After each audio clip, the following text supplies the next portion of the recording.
Disclaimer: the information and education material contained herein is meant to promote the general understanding and dialogue of GANs processing.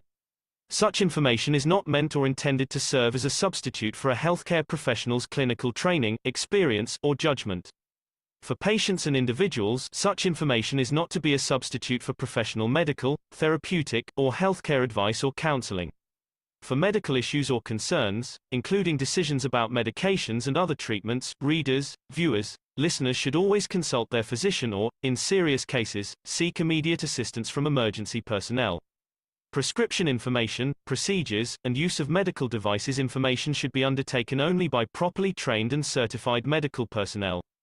We specifically disclaim any warranties, express or implied, including implied warranties of merchantability or fitness for a particular purpose.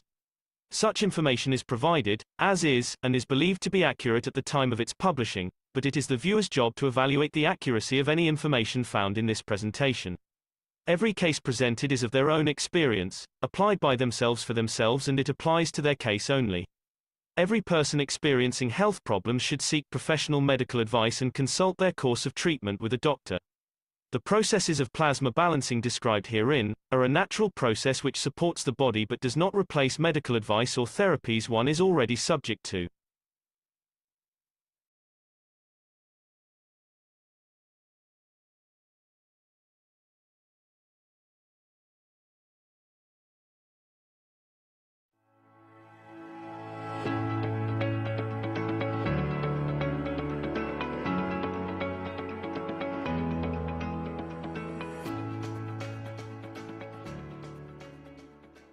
We need to understand the cosmos. We need to understand how the rays of the Creator transfers across the universe, what we call cosmic rays. These are God's rays. These are the rays from the source, from the Creator, that through division and interactions of what I call travel the span of the universe. Somewhere down the line, this will create another sun, these cosmic rays, and then with it, we'll see life and we see the love of Creator within that star and the solar system which they create.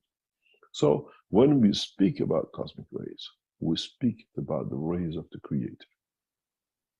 What their motion has led to creation of our solar system and others, and will lead to creation of others and other lives in the future. Then we have to respect and understand the totality of the knowledge when we call it a cosmic ray. When we create rays which can match the rays of the Creator. This is what cosmic ray, this is what life to me as a scientist is. We saw the birds fly, we made aircraft. We saw the brain of the man when we made computers to match it. Now we understand the process of creation, and we attempt to create the lights, the rays, the fields, the emotions of the Creator through the understanding of the man, through the new systems. Initially, we brought this out to you as enhancement, where your soul became that star, your soul became that point, and the units and the reactors around it became the satellites. In the process of all this understanding, we tried and we endeavored to push the limitation of understanding to a further point. In this process, we have gone a step further. As now we understand, and our team are working and now have already developed the condition of the creation of the cosmic rays through the fields of the magnetic field, which is the basis, the fundamental understanding of what we call creation. A new cycle, a new what we call technology has emerged in the past few weeks, where, as we said last week, we have managed and now we can produce fields, electric currents, and power out of the motion of cosmic rays, which means we have achieved the ultimate goal to be able to produce fields which is and are at the strength of the human body, which means we can feed the man, which means an end to hunger, an end to pharmaceutical. And this process will go to its next step, electric current. Gradually, in the coming days and weeks, we introduce new technology, new dimension, new understanding. And with you as those numbers who became groups of coming to Austria, those of you who joined us in one short session with Rick and then another session with Rick, with many of you online, without you knowing, we were testing huge technological development, which we're going to share with you part of it today and gradually in the coming weeks. In the process of past weeks, as you were with us, as you came here, as you became mobile and whatever to be part of, we continuously tested things in the background to understand the process of transferring and understanding the process of the completion of the cosmic rays. So, hello, Mr. Keshe. Can you give us a detailed explanation of the cosmic rays, please, in a plasma science understanding? Thanks, Lisa. Yeah. Cosmic rays are the rays, the fields, which have not found the matching balance to interact with, or are on the path to reach the field or environment that can interact with their field. In a way, they are like a lover looking for the love they have to meet, to interact, to create life. In the world of physical creation, we have a man and a woman, lead to creation of a child, a life. The cosmic rays are the rays which are on motion till they come to interaction, to lead to a new cycle. Some of it could be a fraction of light, some of it can lead to creation of new condition of life. But there are the energies, there are the magnetic fields in motion that have not interacted and are free and are called available for the next phase.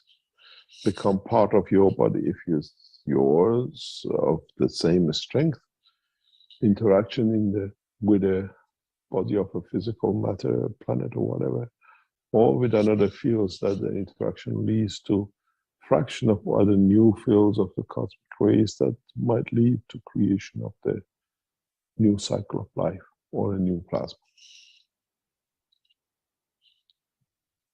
They belong to the cosmos. They are not still have a name tag on them, but they become part of the human body or an entity. They have a strength which is very much connected in one end to a much powerful energy source. They are not usually, the cosmic rays, a bandwidth, a cut piece. They always have connection to their source, majority of them, because once they establish a point of contact and they go to the point of break and division, they start a new cycle. So they always have. It's like when we look at a star, it's always that light which comes to us is always connected to that star, to that point. They always have a point of reference. We can find out where that point of reference is, and if you can travel at the strength of, or at the, what are called rivers of this field, we can end up in most beautiful places in the universe. But it's instantaneous. This is what most of you have done in the enhancement unit. You instantaneously go somewhere. The light was space light, is a cosmic ray. It's a dusty white silverish at a high intensity. And I used to work in it. I could see myself part of it. If you go back to the unit, I used to do the flight system test, original flight system test, which then came out of Iran. Before Iran, I produced it in Belgium. If they haven't destroyed the garages, you see windows are all blacked out, totally blacked out. Because of the lights, I used to create cosmic light. So what is just getting achieved in our labs today is already been done 10 years ago. Mr. Keshe, isn't there 7 million plus cosmic rays already walking around the planet Earth? No, 7 trillions. What about the Trillion, animals? there you go, yeah. Exactly, yeah. So we see what it comes. So it's nice to see now it's shared. It's a common knowledge, and then it will become more common knowledge. Would you take hundreds of tablets a week, which some people do, 20, 30 tablets a day, one side effect of the other one, the side effect of the other one, where you're repairing the shakes and damages of the physical condition, not walking, where the actual thing sits in your brain. And if you provide the facilities for the brain to absorb what it needs, there will be no more shakes. So, do I need the medicine? This, what I call cosmic centers, farms, will change the history of the medicine. When we place, let's say, 50, 60, 100 of them in Canada, or 50, 100 in US, 1,000 here, 1,000 there, you just dial a number and you get access to it. The system, through the fields of energy, will diagnose your illness, what it is, your condition, and again knows this needs this combination. So you sit there. People who start these processes with us is exactly as you are in a flight system. We don't sing you a song down the line, you hear absolute silence.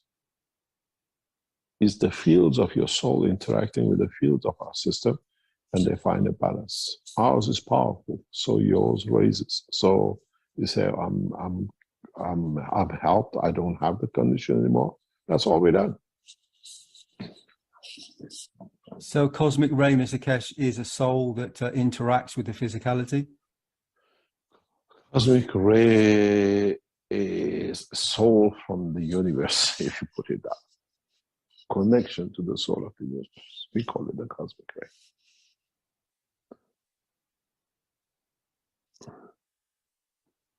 If you look at cosmic and you want to change it,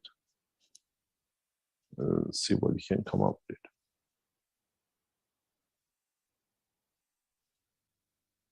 So you can't change a cosmic ray, or you can? What? Well, you can. You can interact with it. Cosmic ray is not one ray. It is an amalgamation and collection of many rays. I think I explained this in, I think it's one of the papers or in the book. I can't remember exactly where. I talk about translucent light. Translucent light is created by interaction of cosmic rays. It's what we see through the sky. We see other planets, but still it's not black that you don't see. It's translucent. Through it we see other stars, other planets. I think sometimes that's called the clear light as well, right? Yeah, it's some people, depends what you call it. Yeah. So these would be these rays would be the primary rays, is what you were talking about, from source, basically. Some of them, yeah, but not because they already interacted with something somewhere.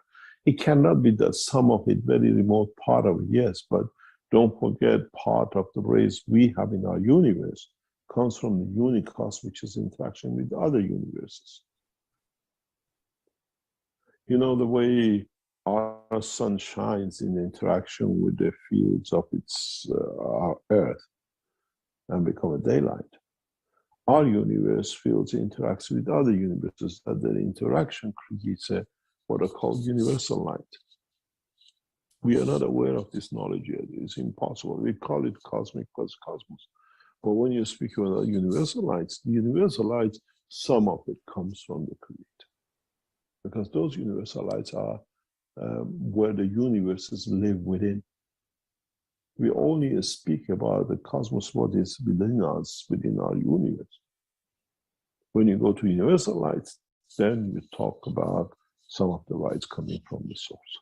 And some of these lights, if they get through our universe, become part of what we call universal or a cosmic light. When you look at the back of book 3,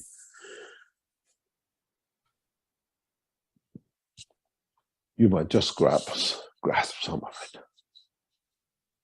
We haven't gone to the source yet. We're still taking crumbs in our universe.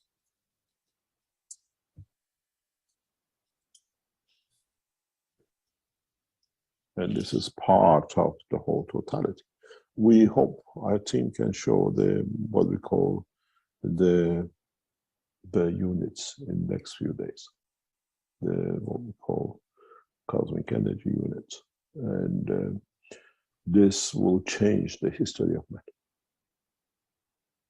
This will bring something beyond imagination of mankind, because we will start a new path. We'll start a new way.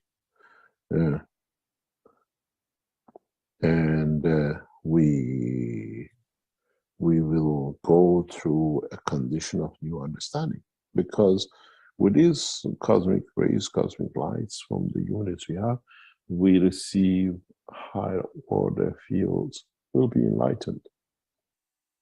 Cosmic rays have always been there. Now we learn the knowledge. What do we would like to be? Do we still want to be man, to kill and do whatever we do and get in the back of a donkey and get on the rocket 100 meters tall to burn? Or we use the cosmic rays and we travel the same span of the universe? It's just that the enlightenment it brings. And that enlightenment comes by availability of understanding of what we could not understand and was not available.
Hello, everyone, and welcome to the 498th Knowledge Seekers Workshop here on Thursday, August 10th, 2023. This is the broadcast of the Keshe Foundation, Spaceship Institute, Education Department, and part of the public teachings in English. My name is Rick Crammond, and I'll be host once again here today. And once again, we have the pleasure of being joined with Mr. Mehran Keshe of the Keshe Foundation. And I'm sure he's eager to deliver today's knowledge and information about the Keshe Foundation. So, Mr. Keshe, would you like to go ahead, please? Yes, thank you very much. Good morning, good day to you. As usual, wherever and whenever you listen to this series of knowledge seekers program of the Keshe Foundation Spaceship Institute. As usual, we welcome you back. And as usual, we try to understand a little bit more. Last week, we touched on something very, very important, and the week before. And we build our knowledge up today on the basis of the past 3-4 weeks. One of the most important points of our work, as we said, we have managed to, in connection and cooperation with the Chinese military, show the production of materials, show production of organics, show the production of elements. Doesn't matter in what shape or form. But what is the ultimate target? Are we still going to make calcium, copper, and zinc and whatever? Or is the ultimate target of all this work is to be able to understand, to make the fields of the soul of the man? At the strength of his work, we have replicated to show the energies of the matter. The ultimate goal is to be able to replicate and produce the energy, the spectrum of the fields of the universe. And one of them be the strength of the field, which lead us to the Creator. This is the work, this is what we are targeting for. And this is not just to show we made elements, it's not to show we managed to make a gas. It's a stepping stone towards the ultimate goal, to create that ultimate field which makes us, and that process allows us in that position, create a condition for us to board the line, jump on the line, connect with the line through our soul to the dimension and direction of the soul of the Creator. But we are learning step by step. We are learning gradually. We came in with nothing. We came in with a stick in our hand in the caves. We didn't even know what a fire was, that we understand the energy conversion. We learned step by step about the metals. We mastered them, we alloyed them, we made chemicals. We became nuclear physicists. Now we become plasma physicists, and then we become creator physicists.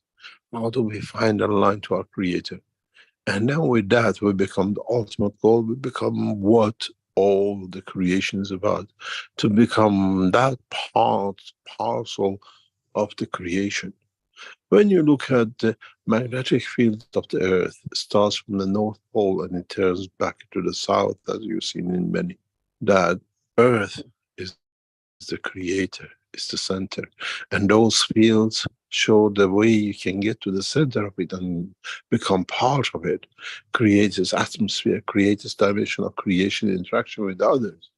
And this is all the ultimate goal, to be able to jump on one of those fields, that in rotation and movement in the direction of what we call attraction, we become part of, we touch the soul of our Creator within when we go through it.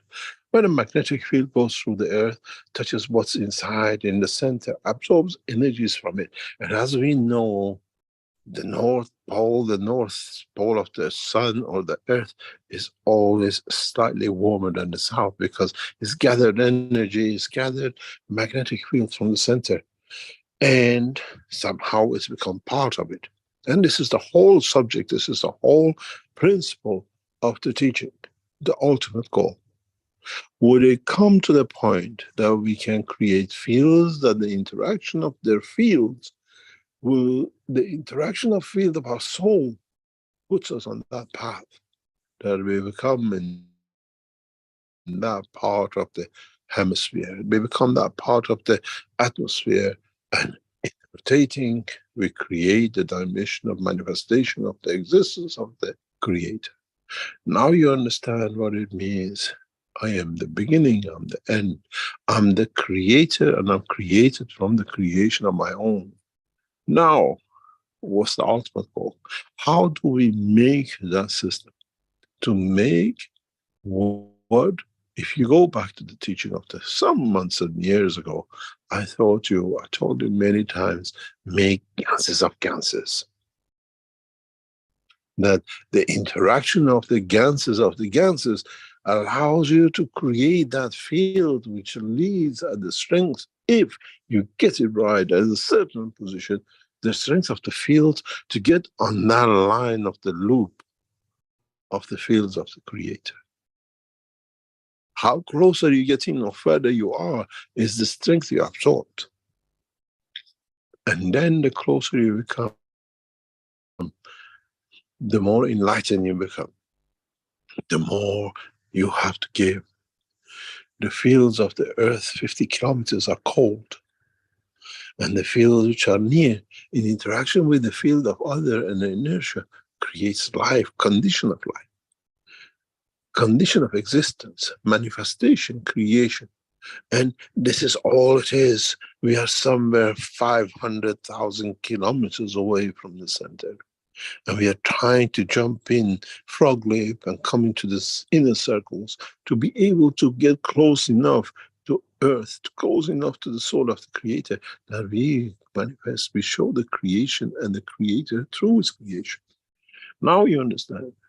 And in the coming time, in the coming days and months and weeks, we endeavor to make that system. We are working on it. We are working on making a system that creates the fields of the Creator, the ultimate goal. And then in the interaction with the soul of the man, becomes the will of the man. I am in command through the interaction of the field of my soul to create what my wishes in a dimension of the wishes of Mitra. We are all servant to her and nothing else. And through serving her, we serve the Creator and nothing else. And Mitra is not the creation, is not the entity. It's the principle of interaction of the fields of the universe. It's the path of living. It's the way you interact to lead to creation of the perfection. Now you understand. All this teaching, all this going from gases to this and that and the Maghreb system and the rest, has been to bring you gradually to the position to be able to create the fields of the creation. Then you become the beginning and you become the end. Depends where you jump into the circle, on the North Pole as it comes out, or on the South Pole as it goes in. But that pole is your soul. That pole is the soul and connection of you with the Creator. Every soul, in the essence of its creation, at the point of its manifestation, has the field line common denominator with the source. There is none, no life, there is no soul, there is no existence in the universe which has no direct connection to the soul of the Creator. Now is our job to find that, to find the strength of, to create, to build systems within ourselves, outside. Man is genius in building machines to replicate and create that field, that single field that in coming in touch with, in connecting to, we get enlightened. And then we see the whole knowledge of the creation. And we become part of the Creator that itself is created out of its own creation. It's very much, if you read the book 1, is the story of the creation, interaction of the field, which leads to mass and to weight out of interaction of their own by their own. Now where are we going and how we reach this? We have shown in the position and the power creation of some 30, 40 elements and organic elements in the past few weeks. Keshe Foundation, in collaboration with the Chinese military, now endeavors into the next step in the coming days. We endeavor to create a new condition. We endeavor to show the existence, how actually it starts, and where can we enter the fields, and then where can we exit the fields. For you to get from North Pole to the South Pole. If you're lucky and you're on a rocket, or you can drive and swim and everything else, takes you a few weeks to get from the North Pole to the South Pole, or at least a few days. But the fields of the Earth from north to the south is instantaneous. Now we are interacting with the field of the Earth. What about the fields of the universe, which already interact with the field of the Earth, and we jump on them? And then what about the fields of the unicos, which interacts with us within the structure of our universe, if we get on them? And then we know all these fields comes from the field's existence of the Creator. What about if we jump on that? It's not impossibility. It's the lack of knowledge. It's not that it's in the dream. It's the reality that we have not understood the principle. And now we are sitting in that direction and dimension.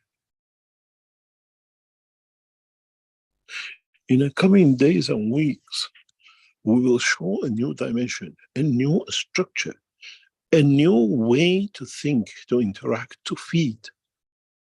I walk within the fields of the system and I receive what I need as medicine, as food, as energy, as the interaction fields to interact with the Creator.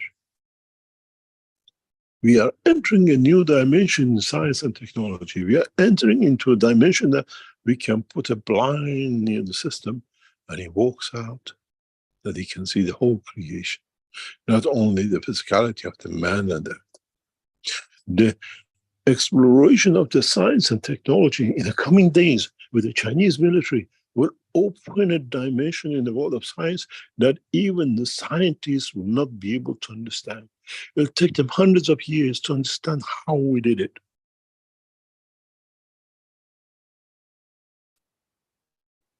And how we will develop this position and condition where you can bring a man blind and walk him out.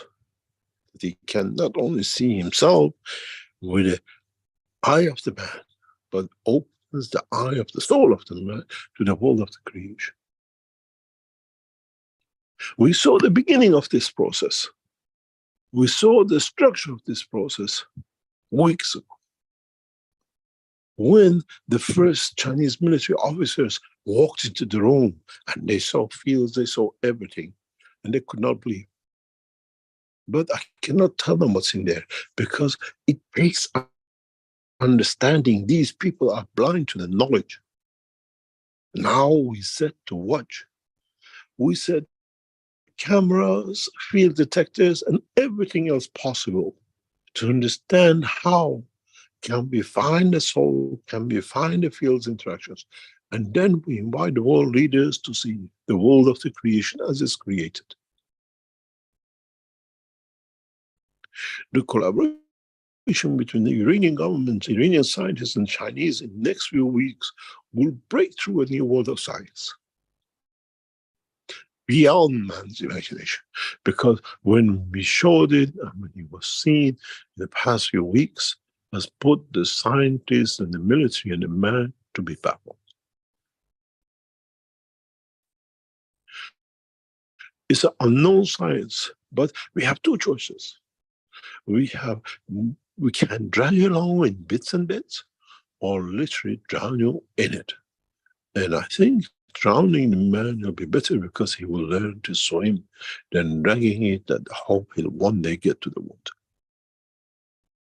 The understanding of the science, the understanding of the technology, the understanding of the knowledge of creation is at the reach of every man.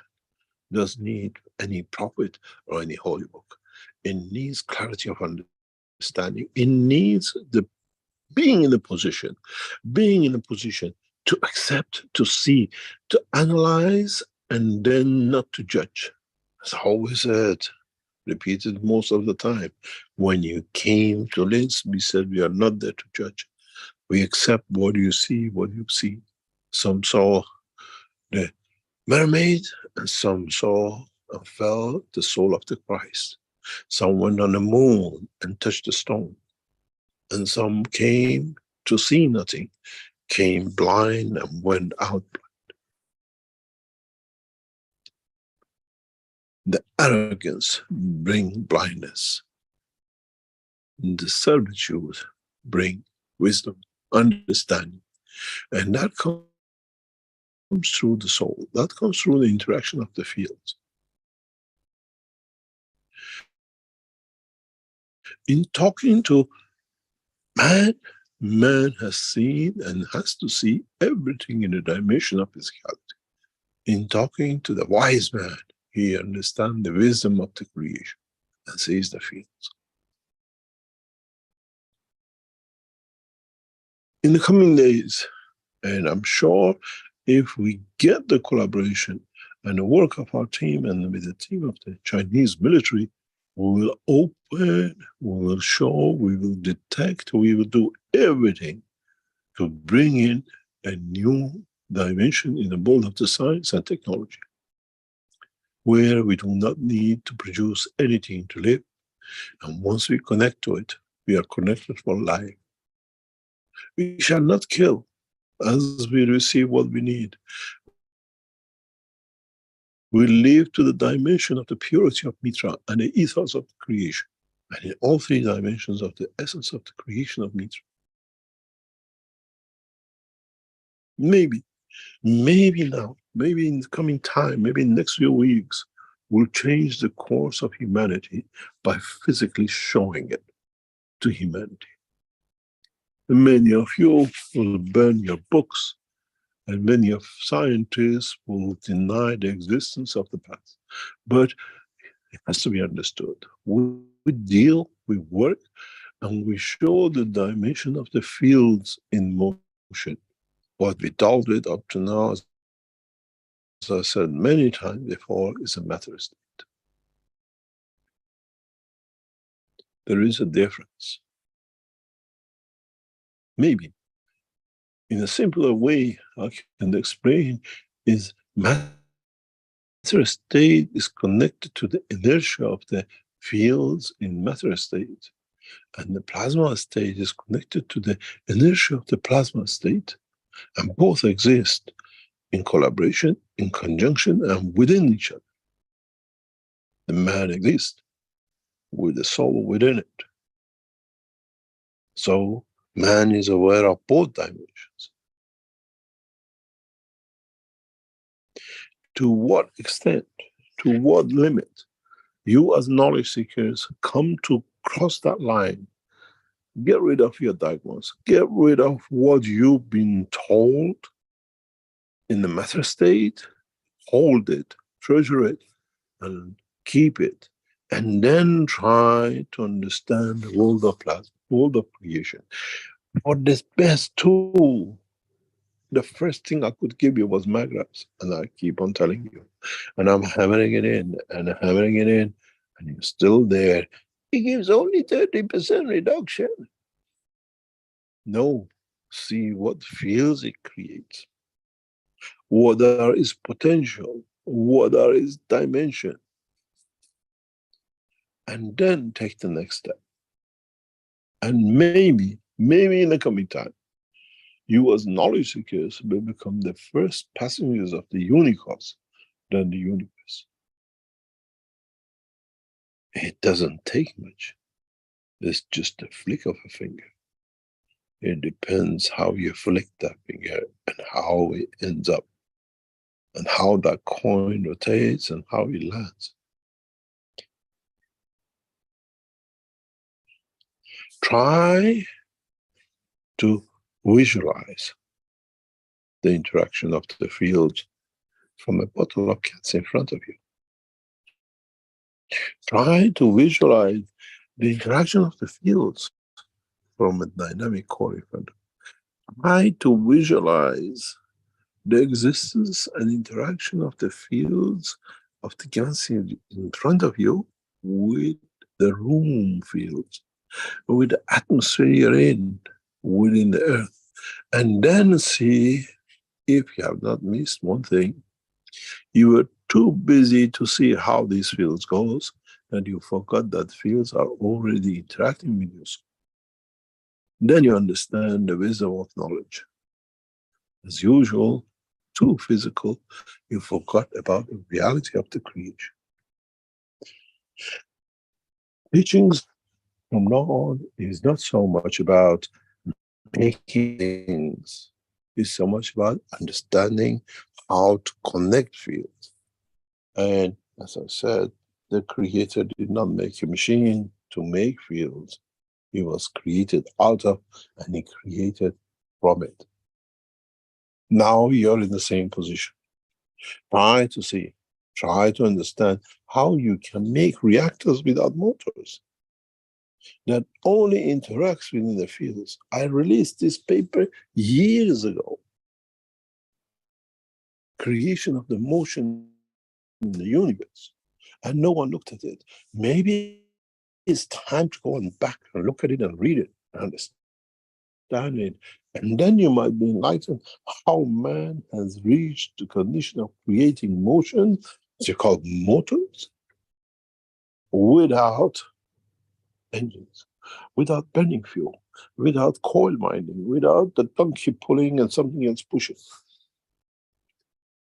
In the process of understanding, in the process of the totality of being part of, in completion of the course, man needs to understand the interaction of the fields.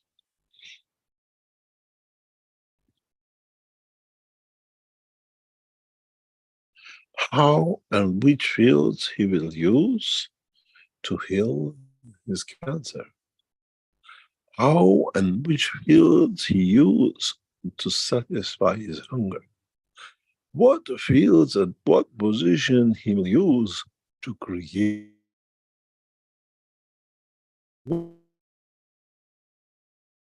water, but he does not go. If you joined, you are flooded and you could not hold enough water. You are producing so much that you were drowning in it. If you push it a step further, you should be producing so much fields that instead of feeling it in your mouth, you feel it as the elevation of your soul. Enlightened. But as you are so materialistic, having that water was more important than actually elevating your own soul. In the coming time, as we develop the systems for the creation of the ultimate fields of the Creator, many of you will walk away from physical life. Many of you around the world will link to the line to become the passenger of the universe. Many of you will come to the position to understand this physical life is not worth, as it stops the pleasure of enjoying the dimension of the fields of the universe. We were happy with the room in the village.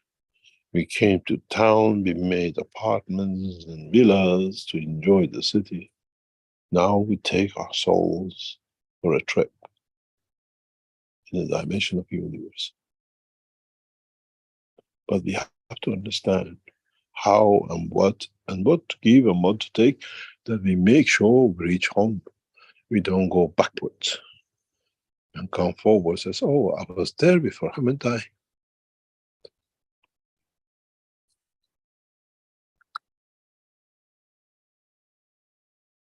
Try to visit. Try to envisage the fields and not the matter state. Don't look for electricity. Look how the interaction of the fields created that electricity.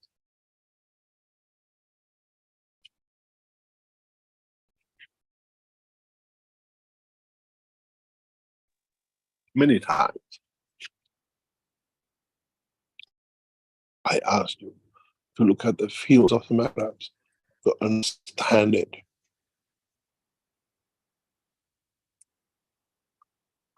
Try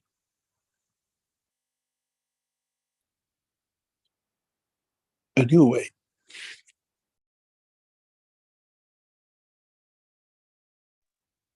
To interact with your soul.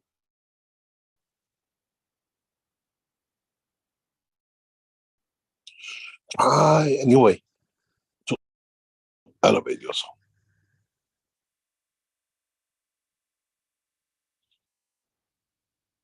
Try to understand the field. Try to become part of it. And not an outsider observing it. In the coming weeks, I will show many of you how to bridge that point. How to extend the soul. In the meeting in Manchester in the next couple of weeks, we start this process. And in a way, you have time till November to practice it. Your homework.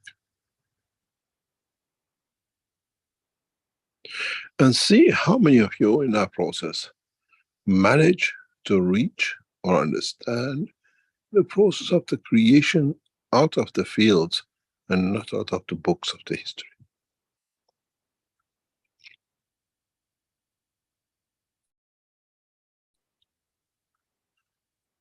In the conference in Manchester, in the teaching part, many of you will come to meet, to feel, to understand your soul.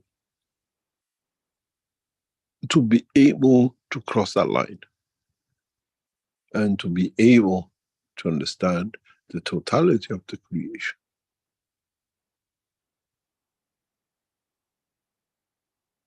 My only wish is that by the time we finish on Friday, those of you who understood do not need a flight back home, because you're already home. Is not in dimension of going back to Mexico or Canada or somewhere else. Home is finding a way to the path of the Creator. For yourself, by yourself. Through understanding of the fields, interaction of the fields, and being able to manipulate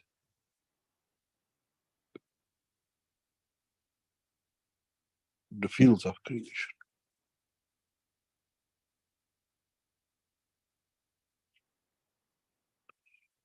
I hope many of you will come to understand more in a shorter time. But I'm sure in the trials coming up with the Chinese military, as we try to understand and transmute in the time to come the Chinese military forces from one point to another, we bring in a new dimension of life, a new dimension of science and technology as we become the soldiers of the knowledge.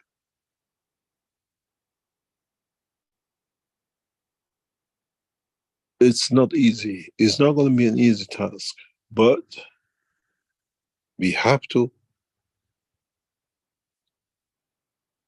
We have no choice but to start somewhere and then build on it.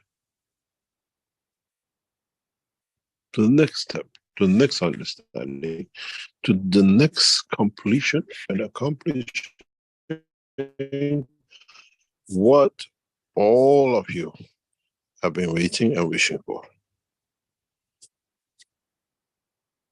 Try to understand the fields of connection. Try to understand the totality of the creation. Try to feel the fields and try to understand the operation of the fields within you. Many years ago, I explained to you, you can hold your hand and create light in the palm of your hand. I think the knowledge has reached that point that some of you can. If you understood the work, some of you by now should be able to do this. At least you can make an attempt to do it. And then it's not the light in the palm of the hand which you are looking for. Then is the light of enlightenment, the light of understanding, the light in a way as knowledge, not the physical light to be absorbed. New systems, new technologies will emerge from the Keshe Foundation in coming months and weeks and months and days and God knows years. But we're still making cancers and still making gas waters and God knows what. But again, as I said, it's like a school from 0 to 12. Depends how much you understood in which class you sit. Try to comprehend, try to feel the feels, try not to pretend, but understand the reality of the creation.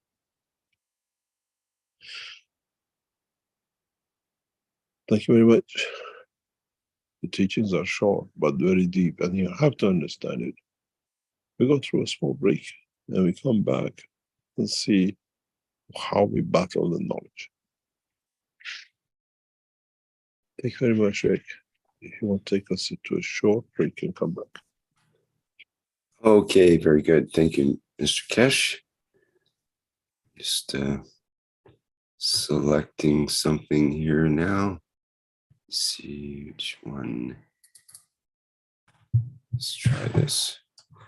Okay, we'll be back in a few minutes here, so stay tuned.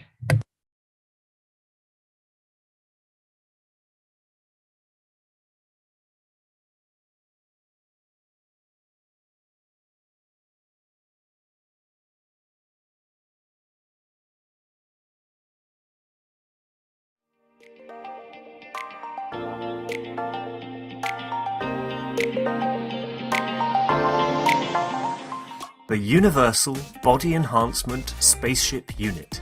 The very first new evolutionary spaceship technology has been rolled out for mass production. Embedding the essence of the new GANS plasma science and technology, it uses collective plasma field technology for changing and enhancing the environment of the body of the man.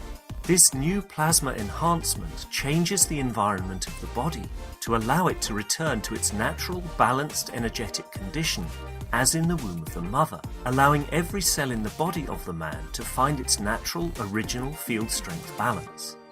The shape and field distribution in this new space plasma technology replicates the inner structure of the universe and replicates the balance fields from which the man was created at the point of inception in the womb of the mother, not only receiving balance in the physical, but also in the emotional sense too. This new spaceship technology can be within the reach of every man today and can be ordered by medical practitioners, sports specialists and healthcare centres. The Universal Enhancement Spaceship Unit, the future you have been waiting for, is here.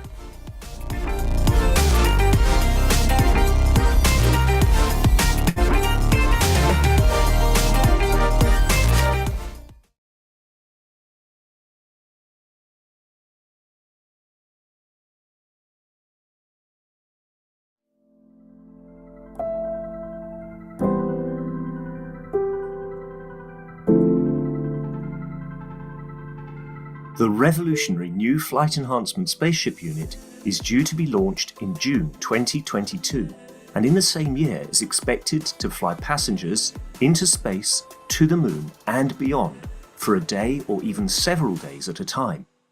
There is no need for the Flight Enhancement Spaceship Unit to carry food or medicine, as it is equipped with the latest space technology for transportation, transmutation and deep space operation. This extraordinary breakthrough technology ushers in a new era of travel without the need of fuel, food, or medicine, even during the longest excursions into deep space. Each spaceship unit has a 4-passenger capacity for long or short duration flights and has the capability to travel between cities on Earth in a matter of seconds to minutes, depending on the distance and speed. This ability to traverse massive distance in such incredibly short time is not just a breakthrough for human transport, It also completely revolutionizes the transportation of goods and cargo, and will rapidly overcome the need for one of our most polluting practices, namely marine shipping, as it finally breaks us free not only from the combustion of heavy diesel, but from the combustion of any fuel for propulsion in the future. The Flight Enhancement Spaceship Unit, a new paradigm in space travel, space medicine, and space technology.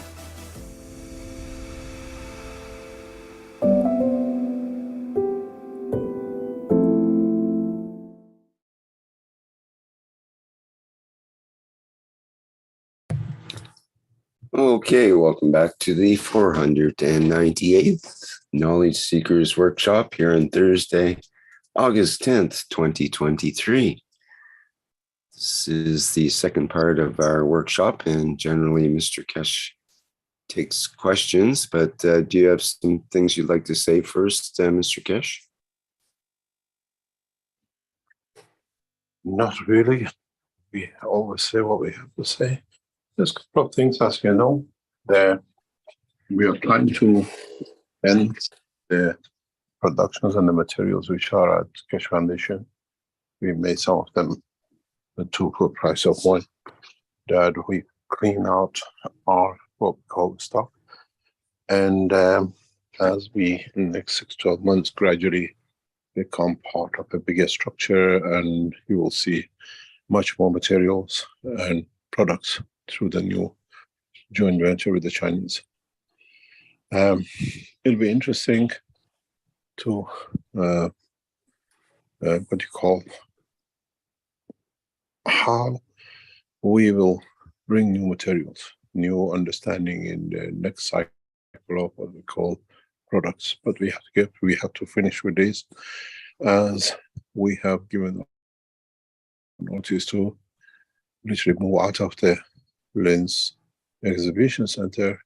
All that products we're trying to what we call share will be what we call the last products from the Keshe Foundation as an organization.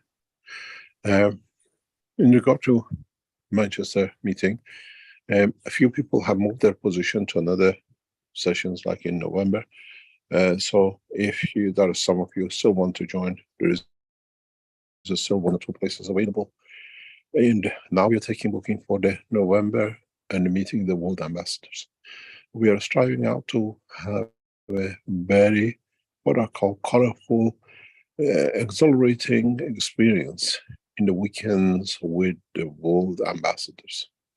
Some of them might join us from the beginning of the day than just the evening session. And we have put forward our invitation to some of the world leaders. Do you understand with the position we are in? It's much easier to create that condition, and we will, in a way, push to the advantages of this position to be able to share the new space technology and new understanding. And as I said, in next 2 years, Keshe Foundation, the way you as knowledge seekers knew it, I think only this Thursday teachings will be a remnants of the greater Keshe Foundation work originally, as everything will move into a different scale. But we keep the Thursday teaching as part of the totality of the teaching. We are working on it step by step. What I call is not the easy job. And as we grow now out of what we are as a, what we call a foundation work, as a foundation and a what I call part of a larger international organization. You got to bear with us. We'll, as usual, this is the habit of the Keshe Foundation. We still make mistakes. We'll make some good mistakes and some bad mistakes, but overall, we should be able to move to a new dimension and direction. And we'll see where and how we will come out of what we call this position in next 5 or 10 years. If you look at the digits on the screen, we've been here 498 sessions, non-stop every Thursday. It doesn't matter how we shuffled it from hours or whatever. We've always been there to share knowledge. In 2 sessions, it'll become 500. And this is a huge, huge knowledge. Non-stop shared, non-stop participated. In the back of now working with a strong nation and a structure like China, we'll go back to a lot of things which we left before with the intimidation of what I call, we just take from the Germans and the hooligans in Belgium and the rest of it. We will organize ourselves in a way that no one can touch no knowledge seekers. And we go back to open sharing, that you can come and show your products, you can come and show your intellect. You could share a way to be able to add to the knowledge of the others without getting intimidated by the others. We'll bring in national security forces to protect the knowledge seekers to be able freely to work. And as I always said, it's time for us to move on. It's time to change, and a lot of us are working to bring that change forward. And now we have people who understand what the change is and are there to support, to give the helping hand for humanity to move forward. Doesn't matter in the name of what knowledge and whatever. So join us in Manchester or join us in November in London. And then we hopefully start seeing a new dimension in what I call understanding and move away from this gas production and everything else. Any questions or anything you would like to share?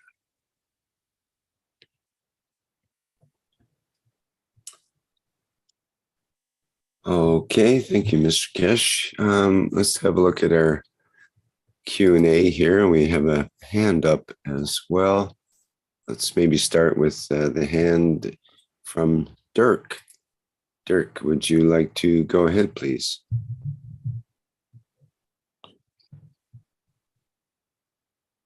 You should be able to open your microphone there now.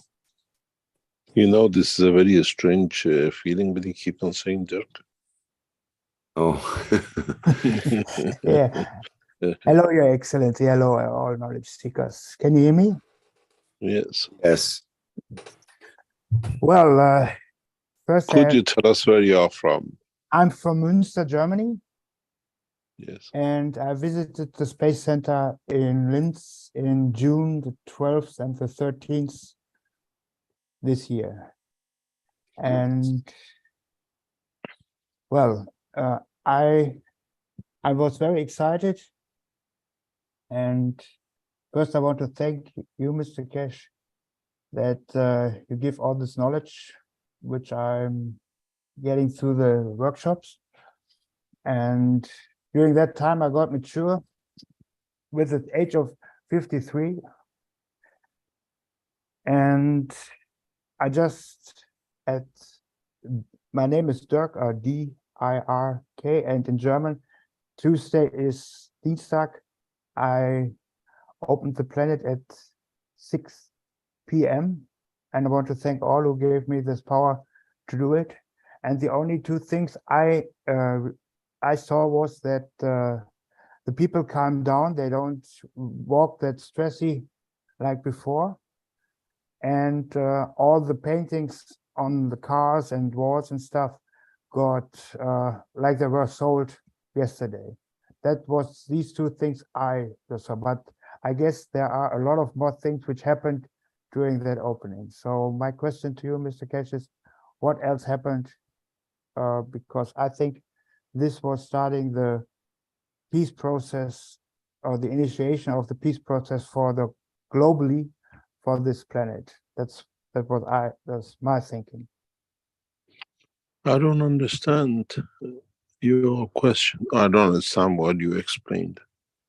Well, I just pushed at the 6 p.m. on that day pushed the energy into the planet, and I just saw that the people come down and the cars get new painting and stuff. But my question is, what else happened during that planet opening or initiating the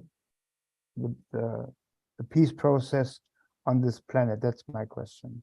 If there are any other reactions happening during that opening. The peace process is a long haul road and work. We, as human race, have battled and fought, and we're still seeing skirmishes of fighting. That a lot of us have forgotten that peace can exist, but we have to establish that peace within ourselves first. And we've seen a huge leap compared to 10 years ago with wars. We have more or less one war which is going on now, which is in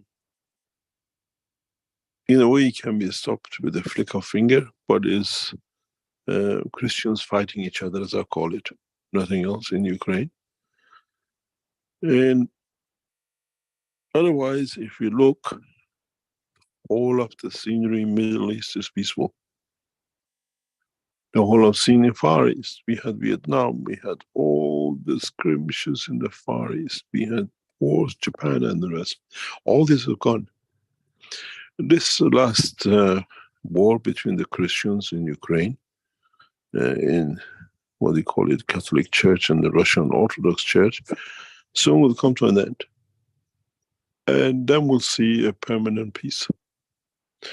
They might try a few skirmishes, but we have to maintain a momentum that man does not go back to this. I understand, yes. You can make war out of peace very easily. You just need one trigger point. Yeah, you said that in one of the teachings. We have to change that position. We have to realize that comfort is not there. And I say it is doable, is achievable. And once we finish with this animosity between, or what you call it, two churches, who's got more gold, we will see a long haul of peace on earth. But we have to push it, that there is a hope, there is a change. There is a next step, that we don't go back to it and we start forgetting. If you look at it, it's a habit. I'm Iranian and I'm proud to be from land of Iran. And one of our biggest points, one of our glorious time, is that we have not crossed our borders over 300 years to war. We have matured a little bit. We see in the Islamic government of present time, which half of them are not Iranian. Our parliament in the first 20 years were half Iraqis. Our leaders are not Iranian. They don't carry a single blood from Iran in the first cycle. As Iranian, we never cross borders. 300 years, we don't see any reason for war. And if you go back to the time of the Persian Empire, during the time of Darius and Kurosh, they didn't fight. They expanded to Iran to be the largest, even to today's standard, ever nation on earth. By other leaders joining in without a fight to be part of a peace nation. But in times in between, we got arrogant leaders who wanted to show they have testosterone more than the other, and they went into wars. With 300 years, we have kept our borders within. How can the humanity come and say in 300 years no bullet has been fired? No. In 500 years, we don't have factories to produce tools of killing. And then we'll see we change gradually. So it's nice to know that the people who invented the fire powder, China, is now turning into a peace state. The first one, as far as in either way, we have to ingrain peace within ourselves, within our nations, within our structure. And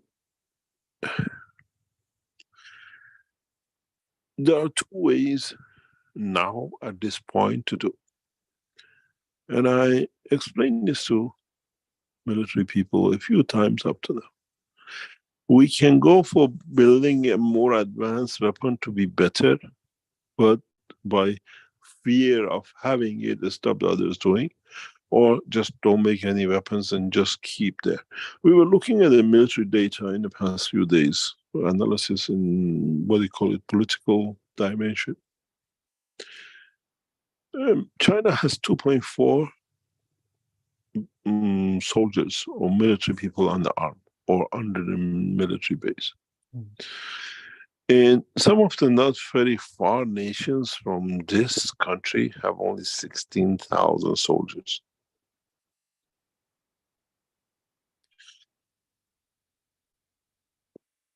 Then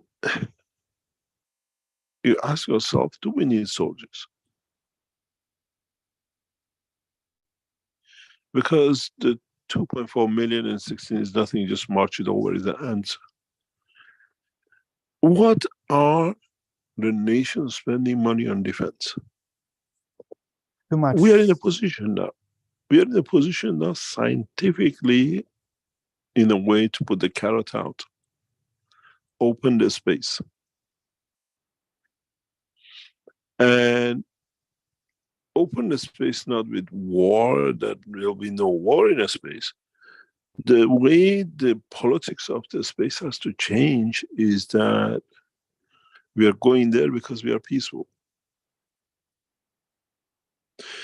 It will be amazing for me to see.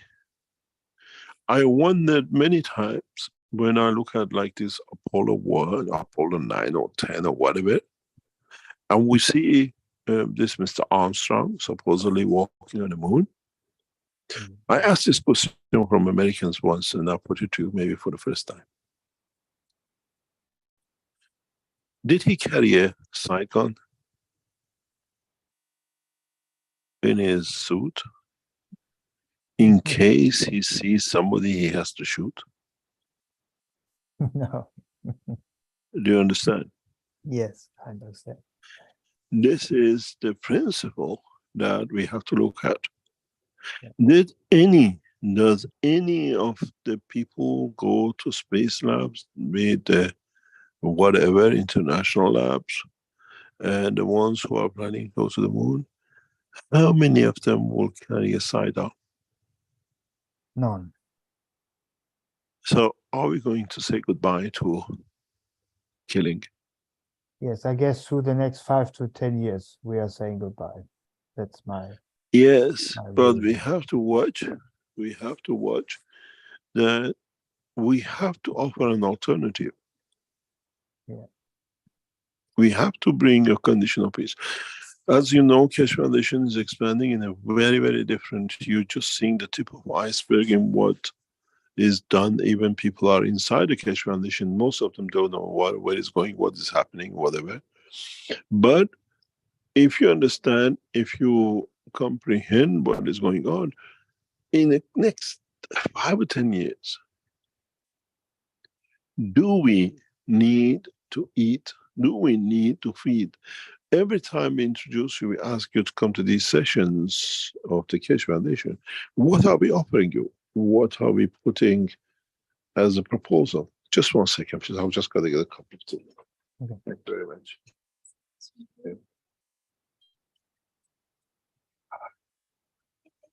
Yeah, thanks very much. What are we offering? What alternative we can put to our government? What is the proposition to Biden? In the upcoming meetings in ambassadors in London, what do we have? What can we show to the world leaders as an alternative?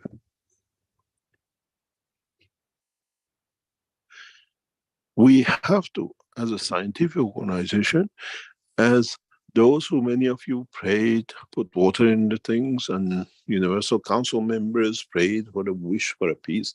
And now you got the peace, and we just will not tell you, only we look at this flinky job in Ukraine. How many of your wishes has been answered?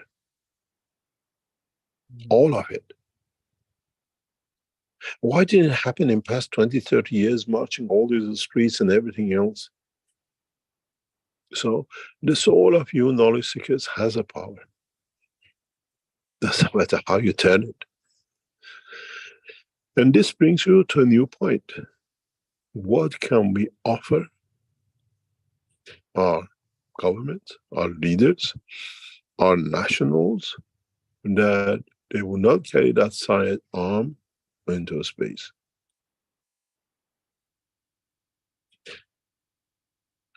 And what would be the breakthrough for all of us when we see this position?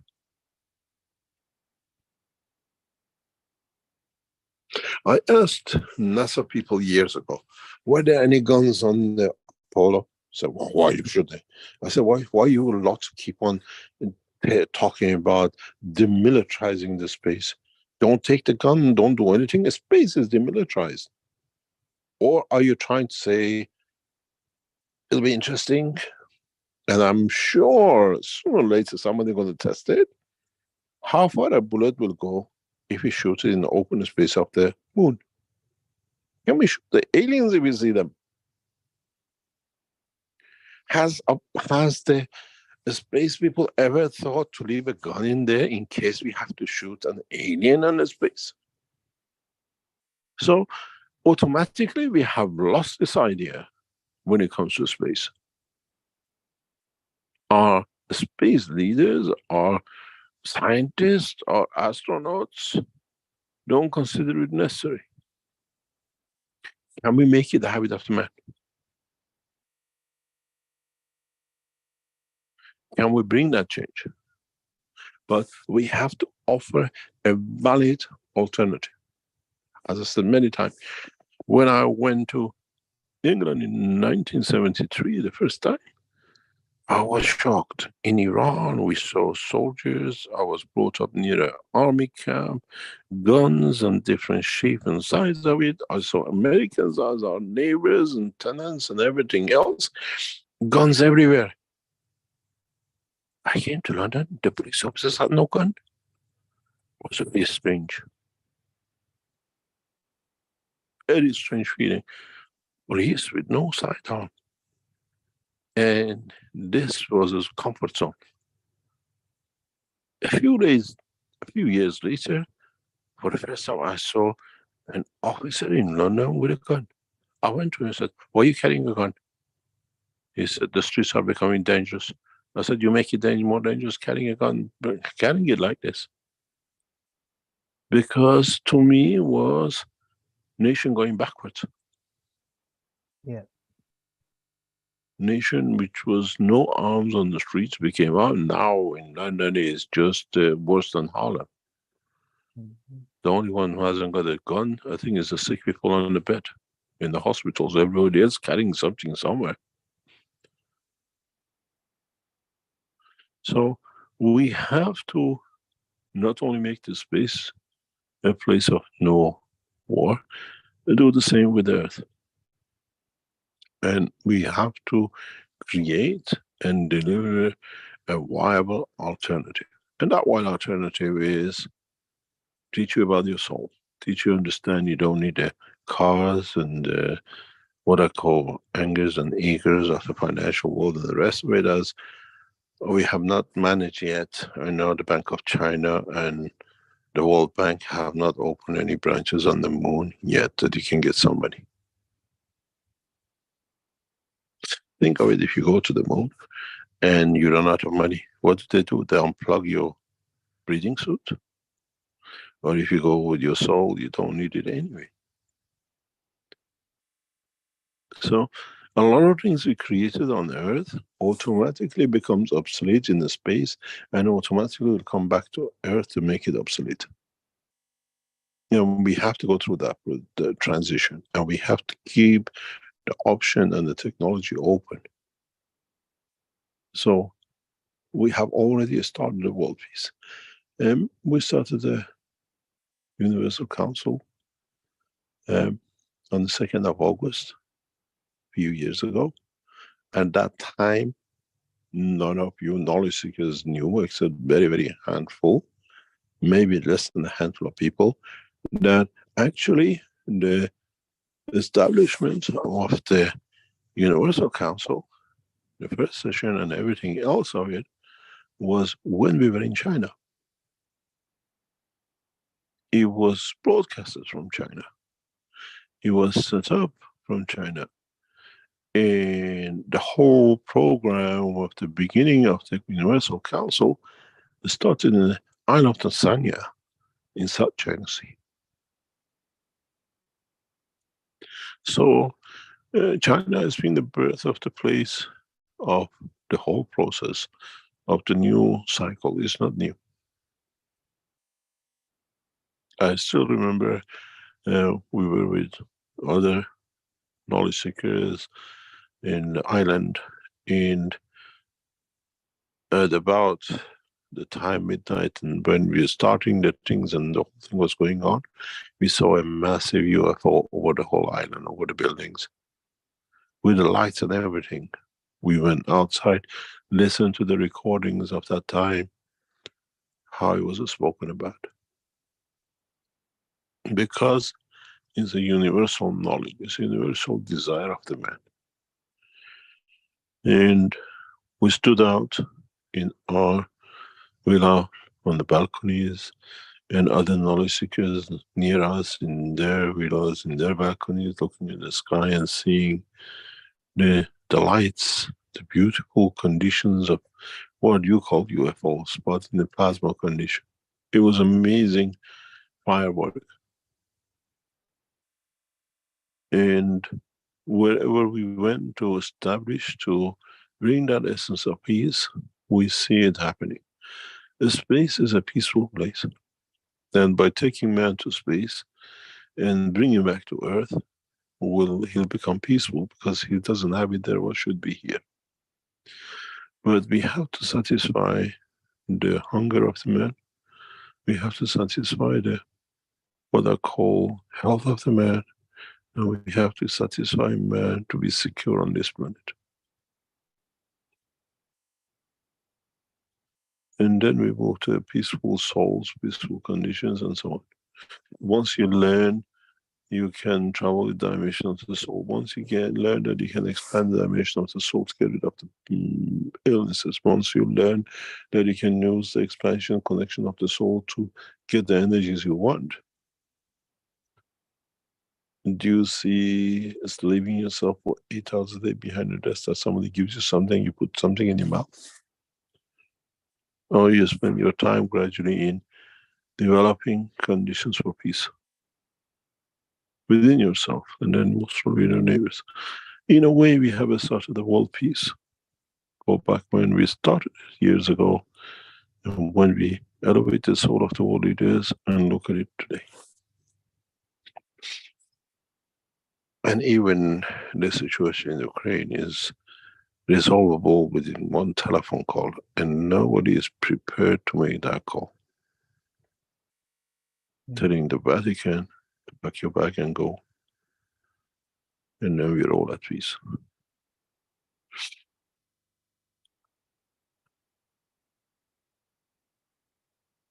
As I said once to those who were in Italy with us,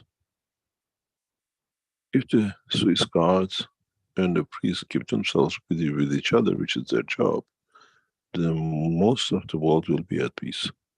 Bunch of gay guys creating fun for themselves has created mess for the others. And this is the position we are in. You always bring people around you who are the same as you to protect you. Ask yourself, why do we have a Swiss Guard? The biggest gay club in the world. And who are they protecting? Bunch of child abusers. And now they want to take over the biggest church in the world, and Russians are not relenting. Soon later it will be resolved, but it will be the end of Vatican. You will see and you understand. We see the end. No more fairy tales. No. Oh, this is reality. I lived in Italy, you see them. How many of Swiss guards you see walking the street?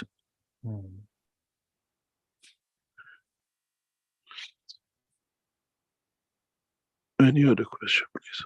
And I just want to thank you for the ring. I got the message. Thank you very much.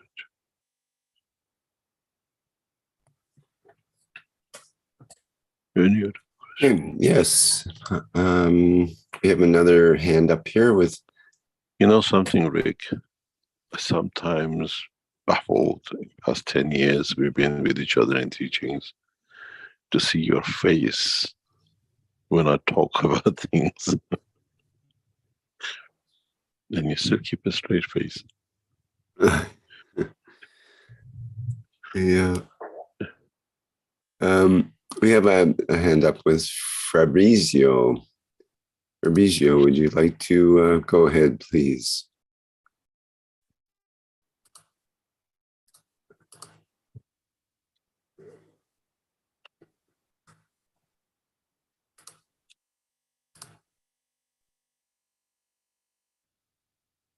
Fabrizio, could you go ahead and say who you are and where you're from?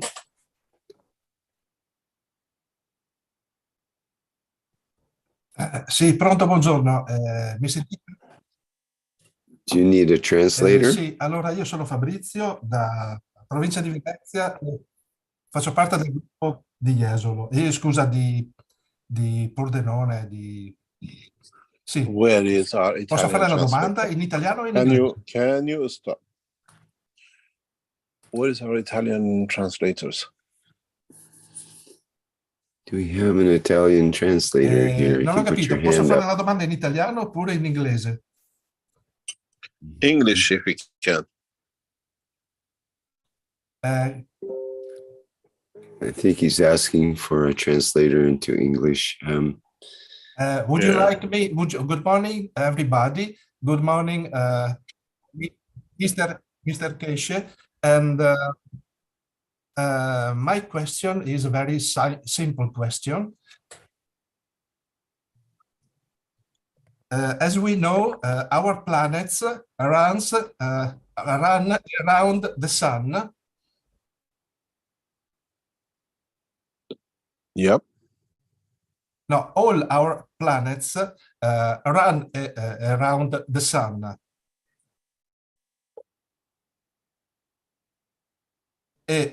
And every I don't understand. Every planet have the same center as the sun.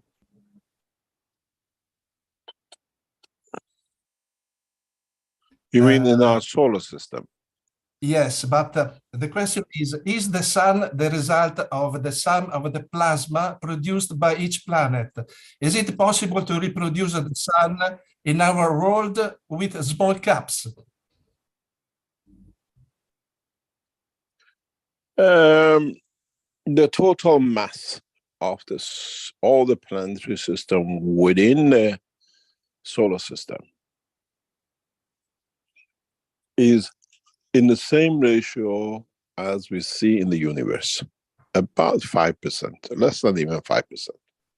If you put the total mass of all the planets, Mars, moons, everything together, and all the dust, cosmic dust and everything together, is not more than 5%, even if that, of the total mass of the solar system and the sun. So we see the planetary system moving around and playing their games with the different sizes. But then we realize mass is irrelevant. It's the field which dictates their position and their speed and the rest of it. But their existence has certain control over the sun, but does not make the sun. We are the containment of it, but we cannot make it to be.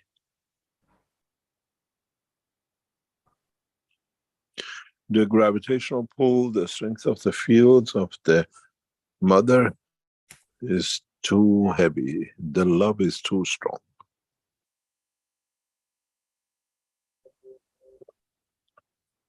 So we cannot make it, but with the energies within it, we can be part of it or create another cycle with it. Not necessarily within the sun, but outside the sun. This is why Earth is a greenhouse. We're creating those little dust called the soul of the man. And these souls in the future, in time to come, become the stars. So it has a capability, the totality of the structure of this matter states of the solar system has the capability to create another star, without a doubt. But you have to create a condition for it that they change from matter state to the plasma state. You have to observe, you have to understand how it works, that it leads to creation.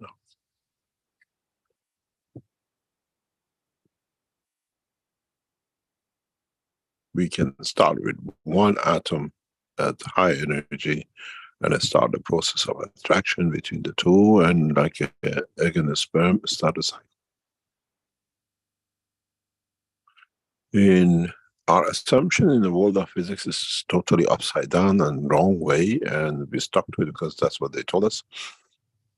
And that is, any of you can start the cycle of life by creating the interaction of the fields and creating a condition that once you started this, you can feel it and create condition of the, what you call life for it. Life means consistency to exist.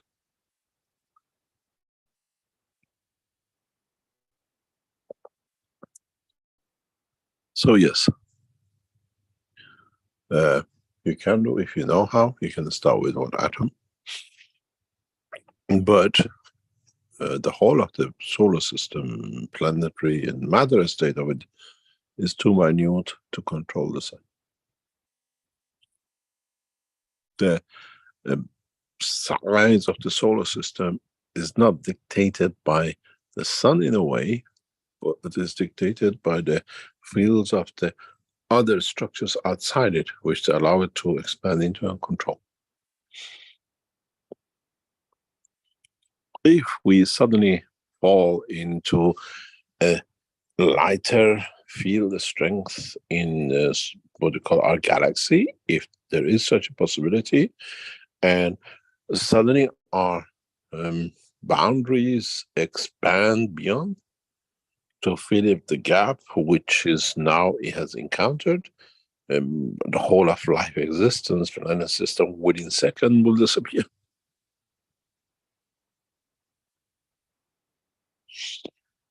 We are a freak of accidents of the creation.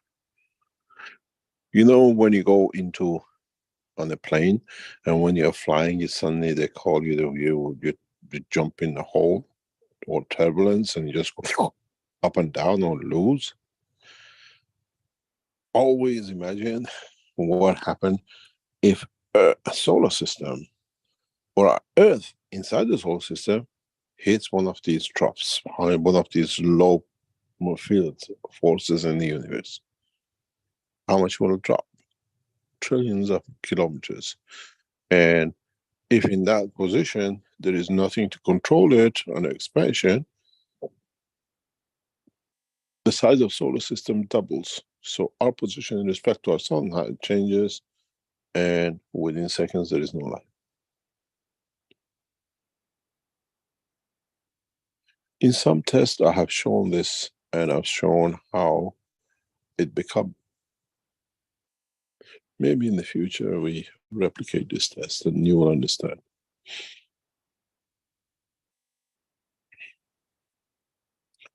We are soon going back into labs, and I think life will be very exciting for us to go back into these laboratories and development of new technologies for the space and everything else.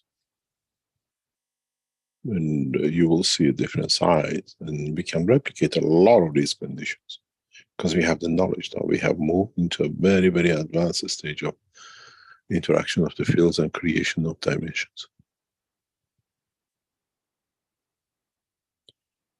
Any other question?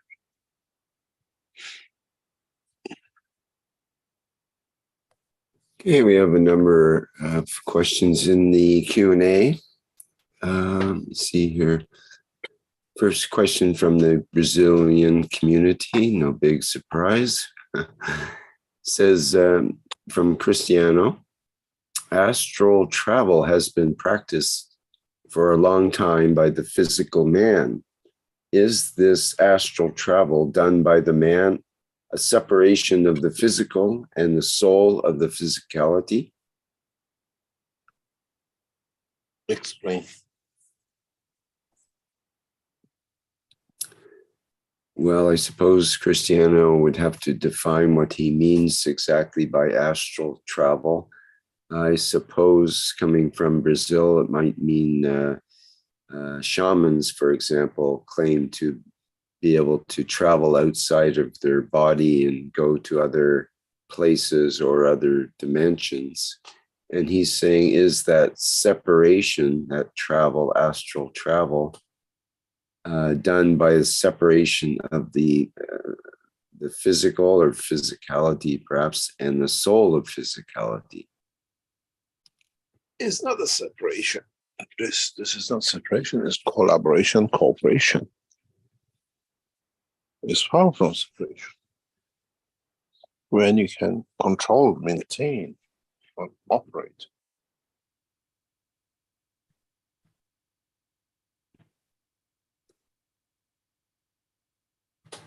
And this is a beauty of knowledge, if you can do it.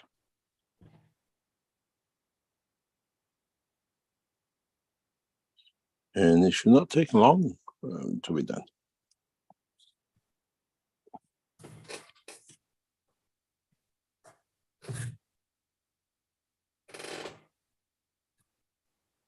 Any other question? You can take a drug and go high, which most of these people do. And then you can dream anything.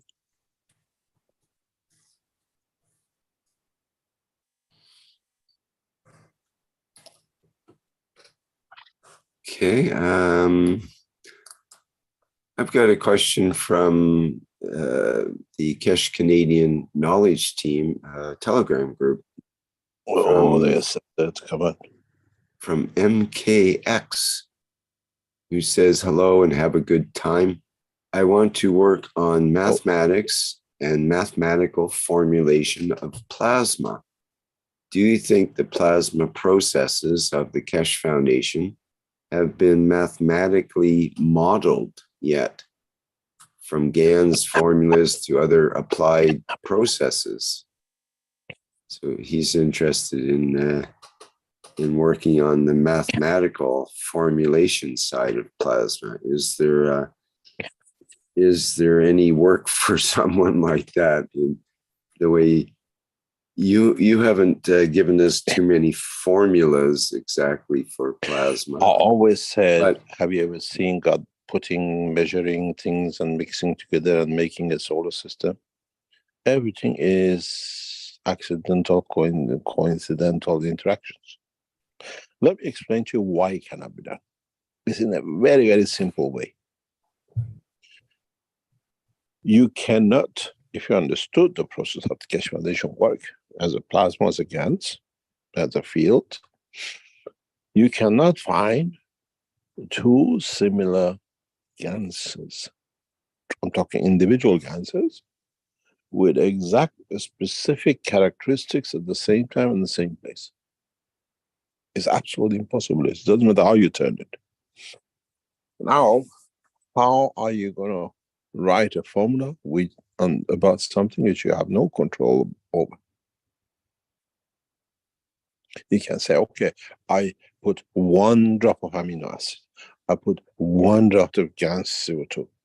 Excuse me, how many gases are in that drop? Would it come to the time when we can count the gas pieces in a drop? But then there is another problem. Sorry, they don't all have the same energy. So writing a formula for Keshe Foundation process of fields, you can try. It'll be very interesting. As much as you can stop a woman shoe shopping, you can do what I call calculating. It's impossibilities. Because we can work within a frame, try to create condition within a frame. But in that framework, you cannot even dictate. It's all in the hand of creation and what they call creation of the fields and interaction of the fields. This is how the universe has been. Opportunist and at the same time with no control. I said once, do you know why the universe and all the creations you have there is spherical like a ball? Because God loves to play football. And the footballists are the best opportunists.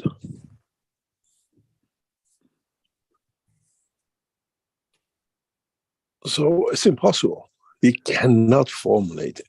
If you understand the principle of the work, it's impossibility to formulate anything about dynamic plasmatic fields and the rest of it. You understand this if you go back. I don't know if you even can find these papers anymore. Russian scientists in 1990s and end of 1980s start making computer programs and assumptions how vortexes of magnetic fields or matter states are created within the sun, and they went all the way to the center. I have these papers somewhere. I collected because it was very interesting how self-centered became the whole structure, how actually fields of or what you call it, vortexes of the hydrogen or helium build themselves into the center of the sun, and then by compression of the center they create that elusive fusion to go out as a field, which is a lot of nonsense if you understand it. So what was interesting for me, how did these people calculate what's the strength of these fields? How many hydrogen pieces they consider into it? But it was very nice, the imagination they used to do it. And it's impossibilities. Because every atom of hydrogen, depending on its environment, depending on its strength at the point of creation and how long it's been created, what is given or taken, has different field strength. It's impossible if you truly understand the work of the plasmas, because you cannot repeat it. Something is calculable if you can. You cannot repeat it, because the next gas you made, even you use 100% copper, has in it a different atomic structure of isotopes. And these isotopes in the pack you put a 1 drop, how many of these isotopes are in there? You cannot measure it, and you cannot feel it. So if you've been with me enough, long enough, you know, I work on the average of, it does what it's supposed to do, so it has the fields. We cannot calculate it. in 2008, right now, in August, September, when I was in Sharif Tehran University laboratories building the first flight systems, first what we call dynamic power generators. This became a discussion between me and the Iranian scientist. They said to me, you open your reactor a few times a day. Because those days we had these, and how you all know, was the radiation source from the smoke detectors we were using. And I never used gloves on these things. I just picked them up, put them back in, and then I created enough aggravation for them, how this guy works with radioactive material without anything, because I don't absorb it. And I built a sense of where to position these 200 or 300, what do you call it, radiation sources, in what manner to get what field creation and what direction of motion. And I never relied on that we do it this way. I relied on what I could see physically, the fields we create, ionization and everything else, fields of the plasma, and I could say, okay, you've seen it, the big ball, how this ball will, what do you call it, will move. Will it move to the left? Will it move to the right? Would it, what do you call, spin out of control? And this became a game for me for weeks in Sharif University. And I used to open a reactor, move some of the sources to one side, and then close the reactors. It wasn't just opening and closing, it was all these silicon seals I had to use, and screws and tightening and everything else. It used to take about an hour, 2 hours to actually get one system set. And I used to take the glue off the back of these radiation sources, move them slightly, and I could say, okay, now the system has to fly in the left side at what angle. And then we turn the system on and we actually get it. And put it this way, we were correct 2 out of 10 if we were lucky, but then we start mastering it in more deeper, we became like 3 out of 10. And even that, 2 of them was a bit dodgy, but we could now dictate the position of the, what you call, rotation or rejection. We could not calculate, it's impossible to calculate how plasma will interact, how plasma will manifest itself. It's impossibilities. You cannot write a formula for the knowledge of the creator. He didn't come up with a, what you call, a formula why man is trying to do the job he never wanted himself to do. Otherwise, you know, when he created the earth, he would have dropped a letter in, mix this, you get this, mix that, you get that. He didn't do it. And I don't think any of you ever, with even the fast computers, will be able to establish such a thing. It's absolutely impossible.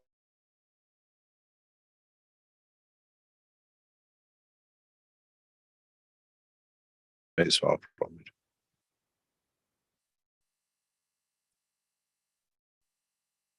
Try. I have had this discussion with many theoretical physicists. You can't put in a formula, it doesn't mean it cannot exist. I said, I put it in a system and it works. So you write a formula which you don't even understand.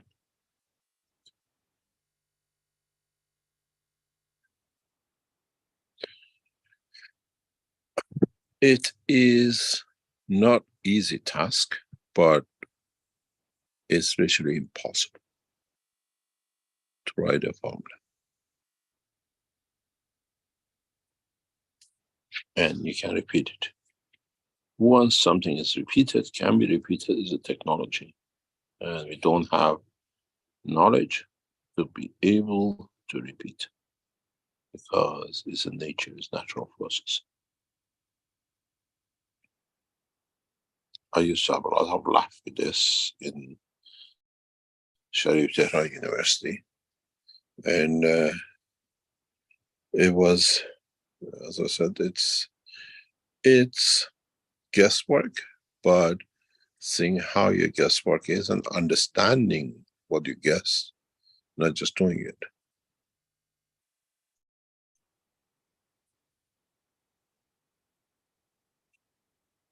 I would love to see if you can write a formula and you can repeat it.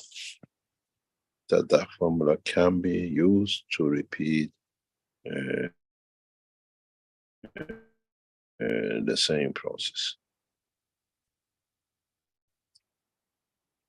Good luck. And I really wish you the best. If you can do it, you have found a solution for it. I think the creator will love you. Then you can say, okay, repeat this, you get the Earth. Repeat that, you get the Moon and the Mars, and repeat that, you get this and that. He didn't do it. I don't think man will have the command of his knowledge to do it.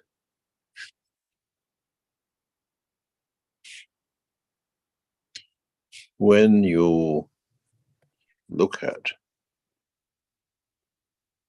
these two pictures,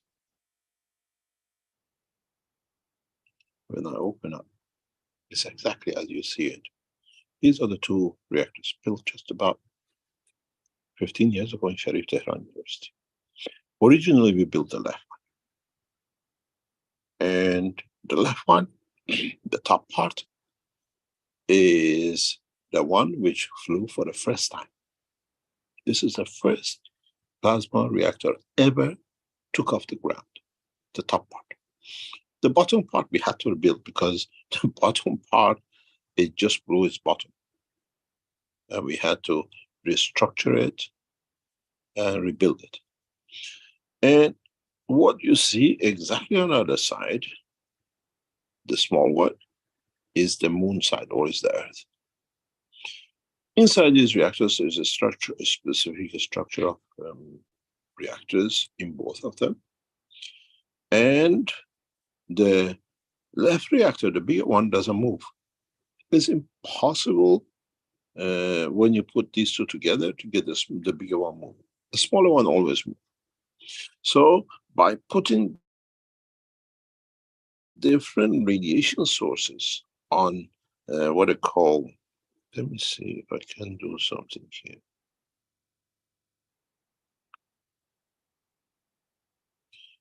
Maybe I can go. No, I lost the power of this.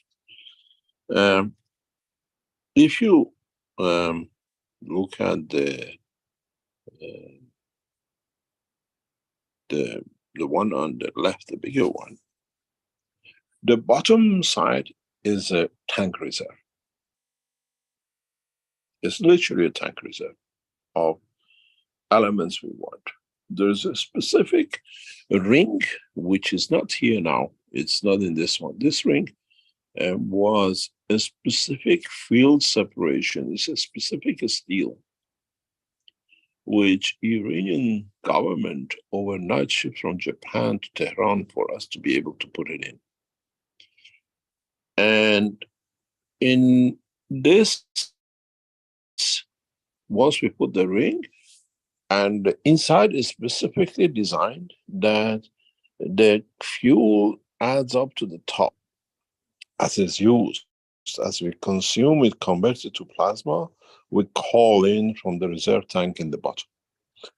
The top side, the dome, the half shape, is inside, has reactors inside, has a different proposition of work. Knowledge seekers who work with me in the Sensano, they open this up and they know the structure inside more or less. And then you see in the background, you see a little brownish thing in the back. This is the cooling system for the motor, which was in the vacuum. And what you see, a couple of dots in the front, blacks, these are, again, what you call the control systems of what we needed to change the charge. If you see on the top, there's a pipe coming up and it's in different shape or direction. We could change some of the compositions to create different field of radiation. And inside, there are some 350 nuclear radiation sources in it. So how we move these radiation sources and where we put the unit on the right, we could decide how the right reactor will jump off and fly. You have to understand, now you see a framework. In Tehran test, this didn't have a framework. It was standing free on its own. It's like a moon rotating. So we fill it up. Now, in this small one, we again have another, I think, 240 radiation sources. Something in that region. This is again multiple core. Both of them are multiple core. They are not single core. And cores are designed, if you still, some of them is an original work still in the labs in Austria. We added materials to it inside it. We took material outside it. Then we could dictate randomly. And when it happened, oh, I was over the moon. And we created a field in the big one. That the field we could see expanding beyond. We created a field in the small one. And we waited to see where these two fields touch, interact. You could see a small vibration, always in the small one, and then it just flies off. Magnetic field forces of the bigger one push the smaller one off position. And then it was what do you call it, a baseball game, catch the ball. You got to understand, this thing when you take off, it has, I think, 12 screws, sharp steel screws. Try to catch a baseball with 12 screws rotating at high speed. I cut myself many times with it. But an interesting point for me was, the lab is big. We never hit the glasses of the lab.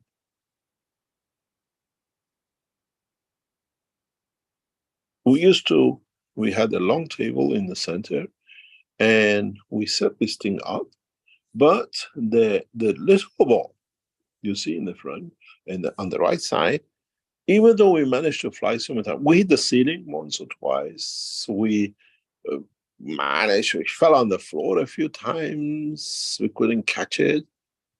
And it was impossibility to calculate.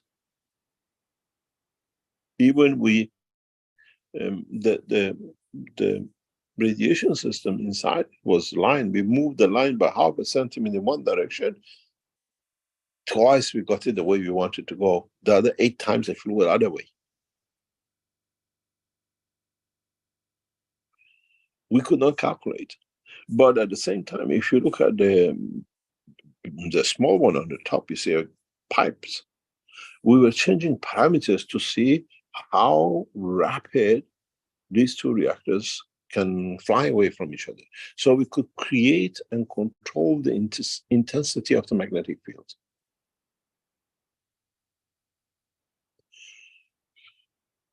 We could never calculate.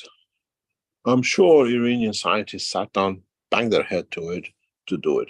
And when you look at it, this small one is the first proper flying nuclear power generator system.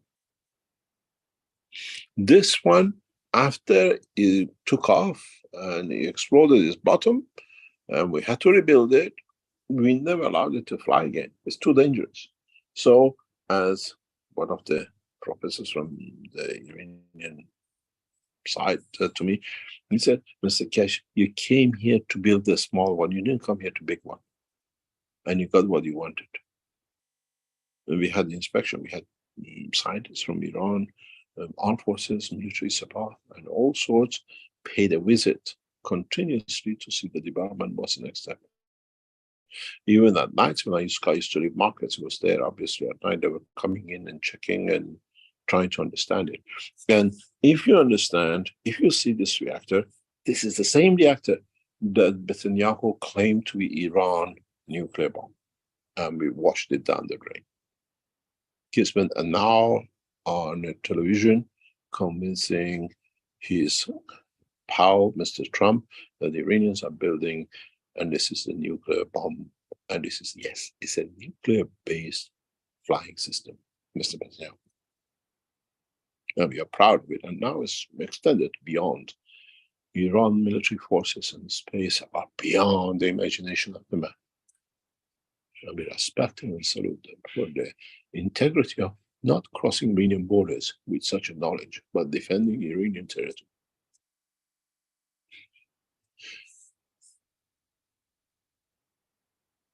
This is that you cannot replicate fields.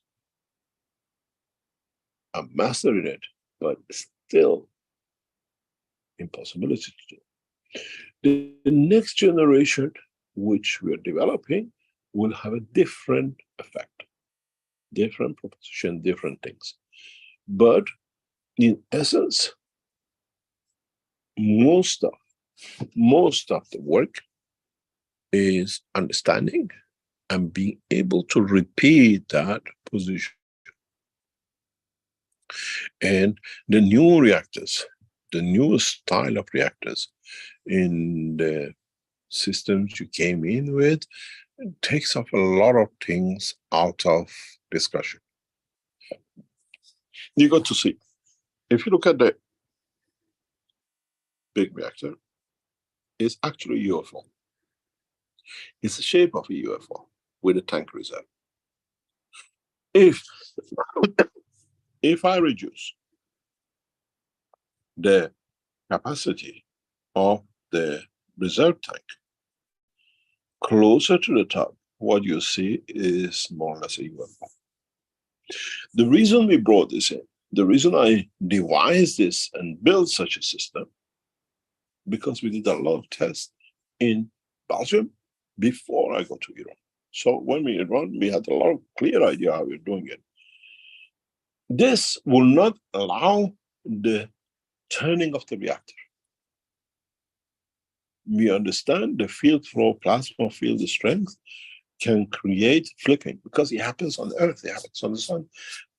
And the sun magnetic field flips every 11.5 years, every 23 years, goes back to its original position. When you build the system like this, you understand a lot of things inside it doesn't allow flipping. That's why you can go with higher speed like a UFO. This system does not give you that possibility. It's absolutely loose, but it can reach saturation, it can reach current saturation. Current saturation in plasma is worse than plasma saturation because, and most of our scientists don't even understand this.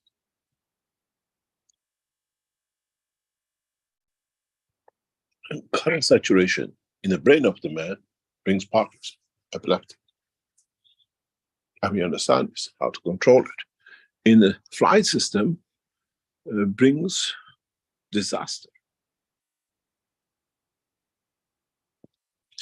So when you look and you try to calculate a formula, you understand its impossibilities to do. But if you become master in it, you can approximately use it. This goes back now to the more advanced systems, which now you all come or you came to to Linz. None of you saw any spherical ball on any of the missions. Because now we have gone into what we call book number 2, transportation through light. The cylindrical, what's called plasma field flow, which is none of you even have got a clue how it exists. And this is why it's a different story.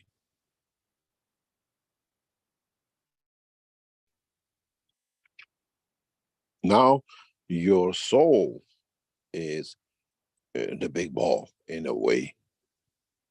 And the little soul is the sort of physicality of you.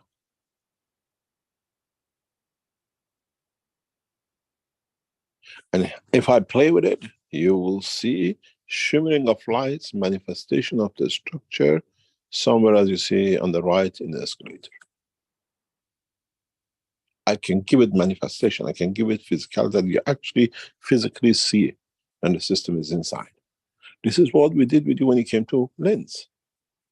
Blurred eye, you could see blurred because the soul has expanded. Cannot be formulated. But there is one common denominator in all of it. If you understand it, then you can structure it. It's impossibility to write formulas, because no energy system is the same. That's why God gave up and said that mixes, whatever comes up will come and won't turn out to be Earth. He couldn't control it. He couldn't write his formula. I don't think you'll stand a good chance of it.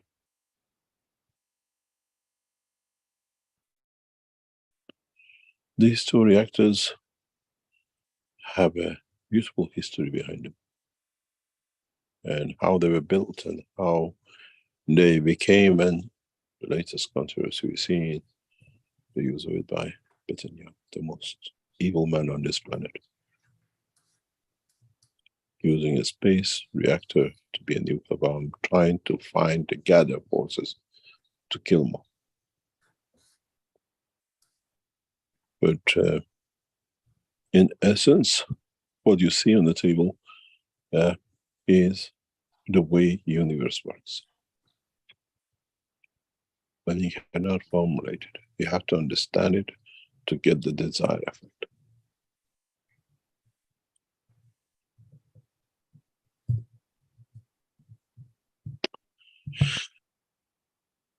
Any other question?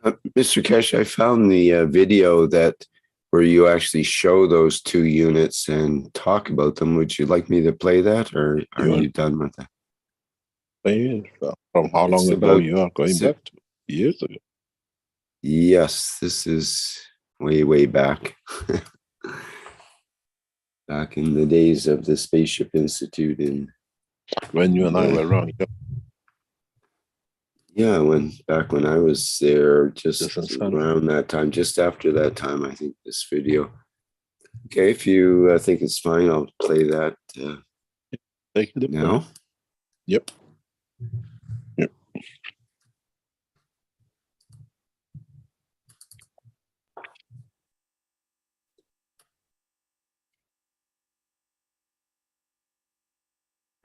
So I'll play the whole intro part of it too, I guess, here.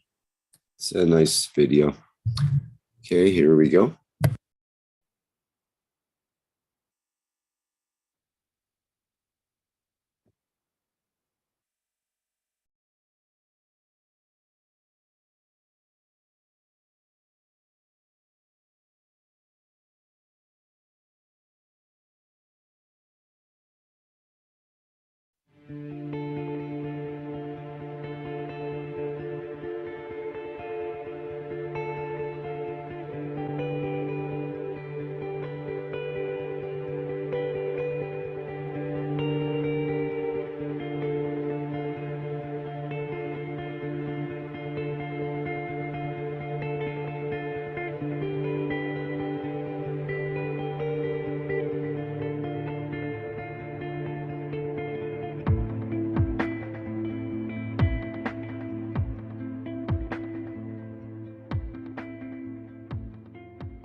Today is the 14th of April 2014. For the first time in public, we show the first nuclear reactor which has flown, it has lifted using gravitational magnetic field. There are two reactors. These two reactors have been tested in 2008 in Tehran, and they both lift and fly. This reactor has been captured a number of times in flight. So for the first time in public, we show the gravitational magnetic field reactors, which literally, this is the very first one, except a different base. The base was destroyed in testing, it was rebuilt. But this is the original double core half reactor used for space technology without reversal of polarity. weighs less than 14 kilogram. This one weighs less than 2 kilogram, and it has double core, free rotating internal core. This one has a reserve tank. The two have been fully tested with nuclear material before. Now there are no nuclear material. We're testing them with nano layers and composite nano layers. This has a special configuration. We cannot open internally the structure for certain reasons you might understand. But from today, the star formation for the space reactor technology is complete. And I would like to thank the Iranian government for allowing this to be shown in public for the first time. This is considered one of the edge of science technology reactors. The original one, you can see, is very dirty, is being well used. And the whole process will be shown live from now on. What we do, we have a reactor which sits in the center. This is the one which was made for peace, World Peace Treaty, for the APO, for power generation. This reactor will take its position at 120 degrees, marked on this position.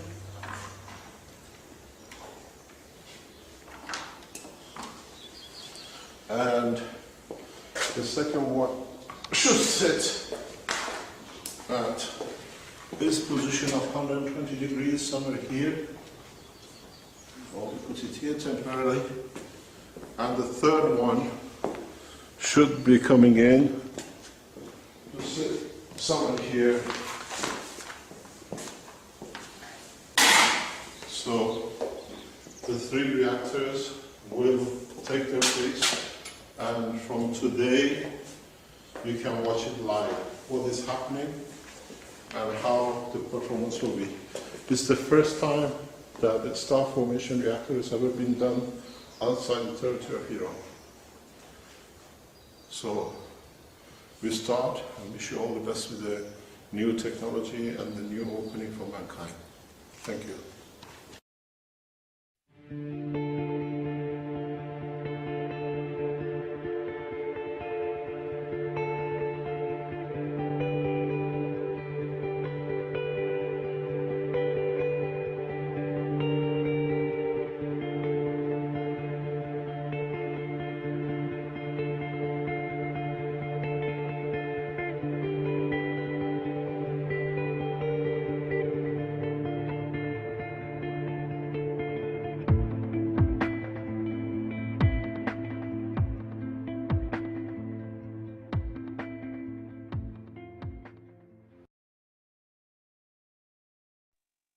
Thank you very much. That brought back a lot of memories, Rick.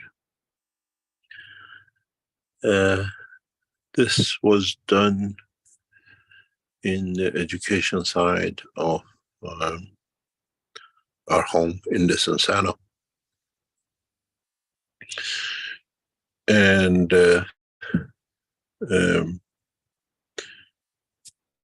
it has brought a lot of changes.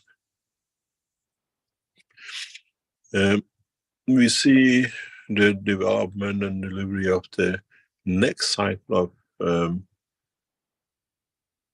what I call a space ride system to be done in conjunction between the Iranian military and Chinese military in the space in the coming weeks. It'll be amazing to see how technology, even being the same, has leaped forward by hundreds of years in 10 or 15 years.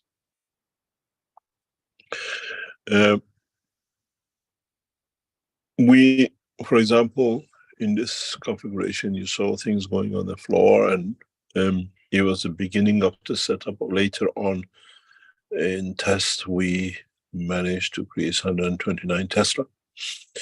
And then in the same lab, every night when we run these systems, when we switched off the lights, the fluorescent tubes on the ceiling that we used to dance, we used to switch the light up and watch how the fields from these reactors interact with the fluorescent lights. And we had a light show every night, more or less, for 5 or 10 minutes, till all the plasmas in the room were used by the tubes. If you look in a deeper way, at the moment you see these pipes, the blue pipes going in. The new systems which will be introduced will be controlled by thoughts. Means what I do, what I think, I'll control. In a way, you call it interaction of the soul. And it'll be interesting to see how it will change the characters of the people around it.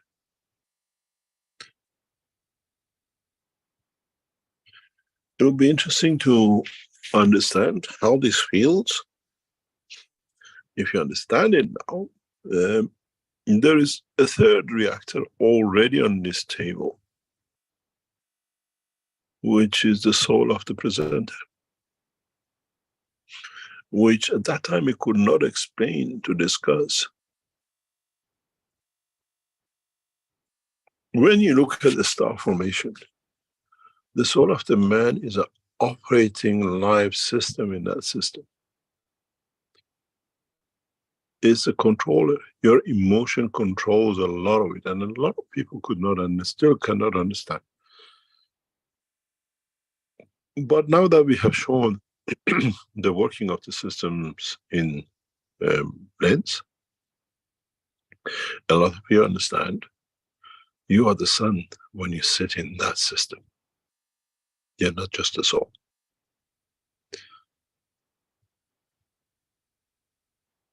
When we put you in the head unit, your soul is the sun, is dictator of the whole thing. The expansion, the control is totally dictated by it and its emotions. And it's the same with here. That's why many tests I did, it could not be replicated, because I cannot explain. I'm using the power which is within. As I said, man is too physical. You see, this is the new, what we call a space center in of the Keshe Foundation. When you sit in these units, even the head unit, your soul is the dictator of the change within your physicality.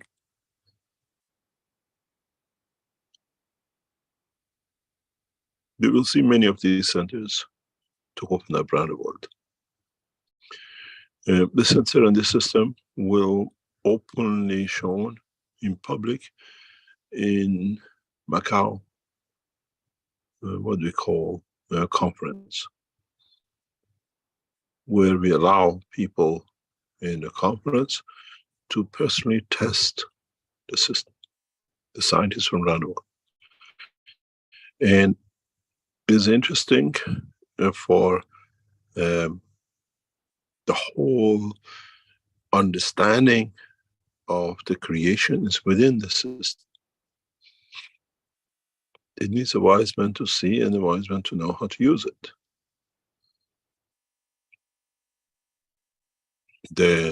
These systems, as you see, are more or less obsolete compared to what now has been produced and sitting in. Most of you who joined the what we call July session were connected to that system.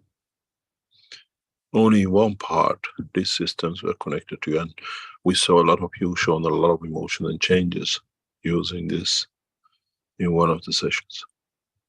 All these systems were connected to all of you when you were in the session.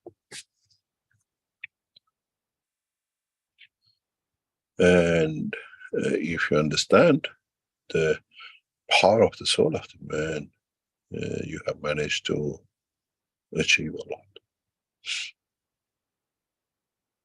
Thank you very much. Any other question?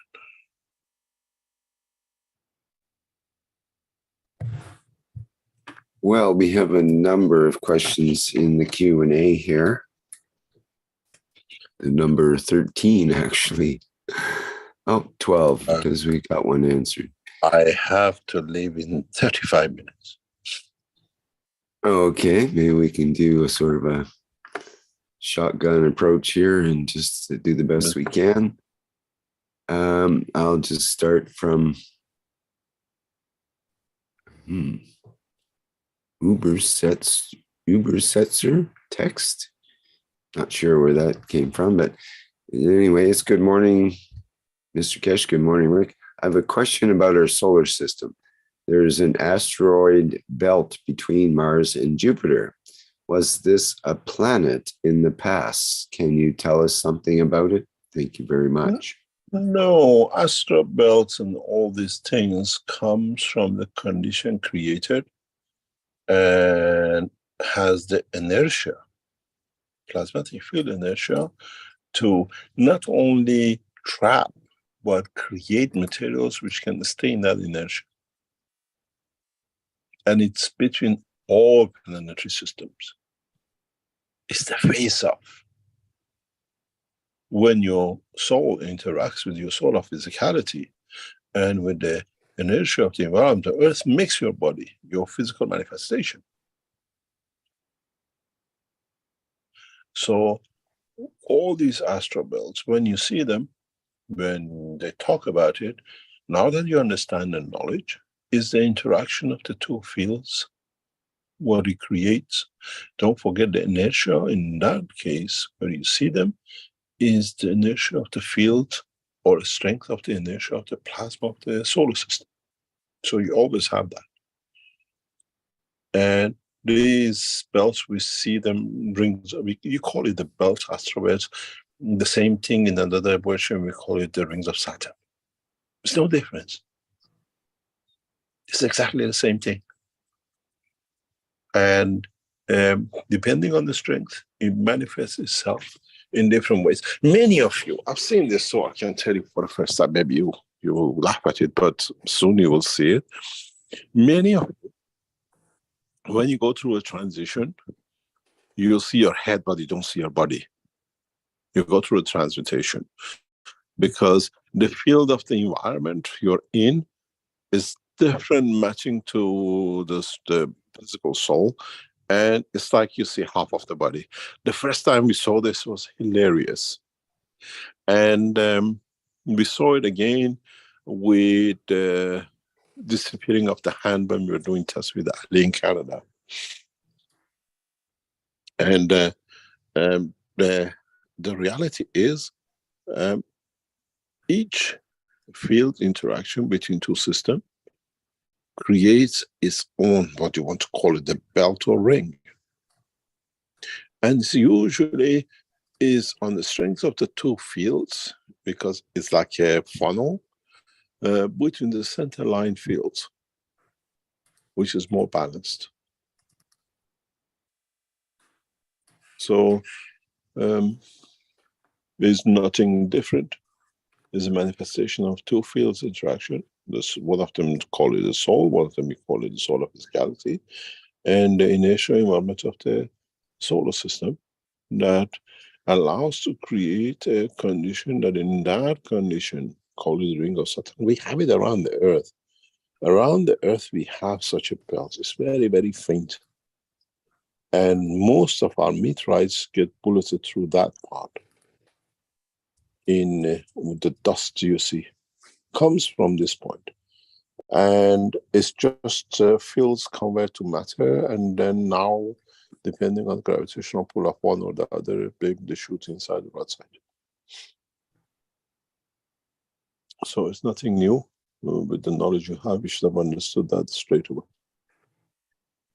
And many of you will see it again and again. Is the natural characteristics of a spherical field interaction.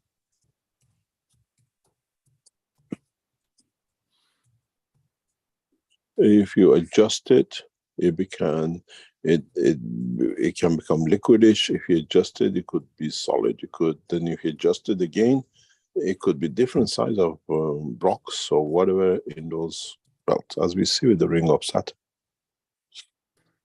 Read the paper I've written about the creation of ring of Saturn. And these things are answered immediately by all of you. Any other question?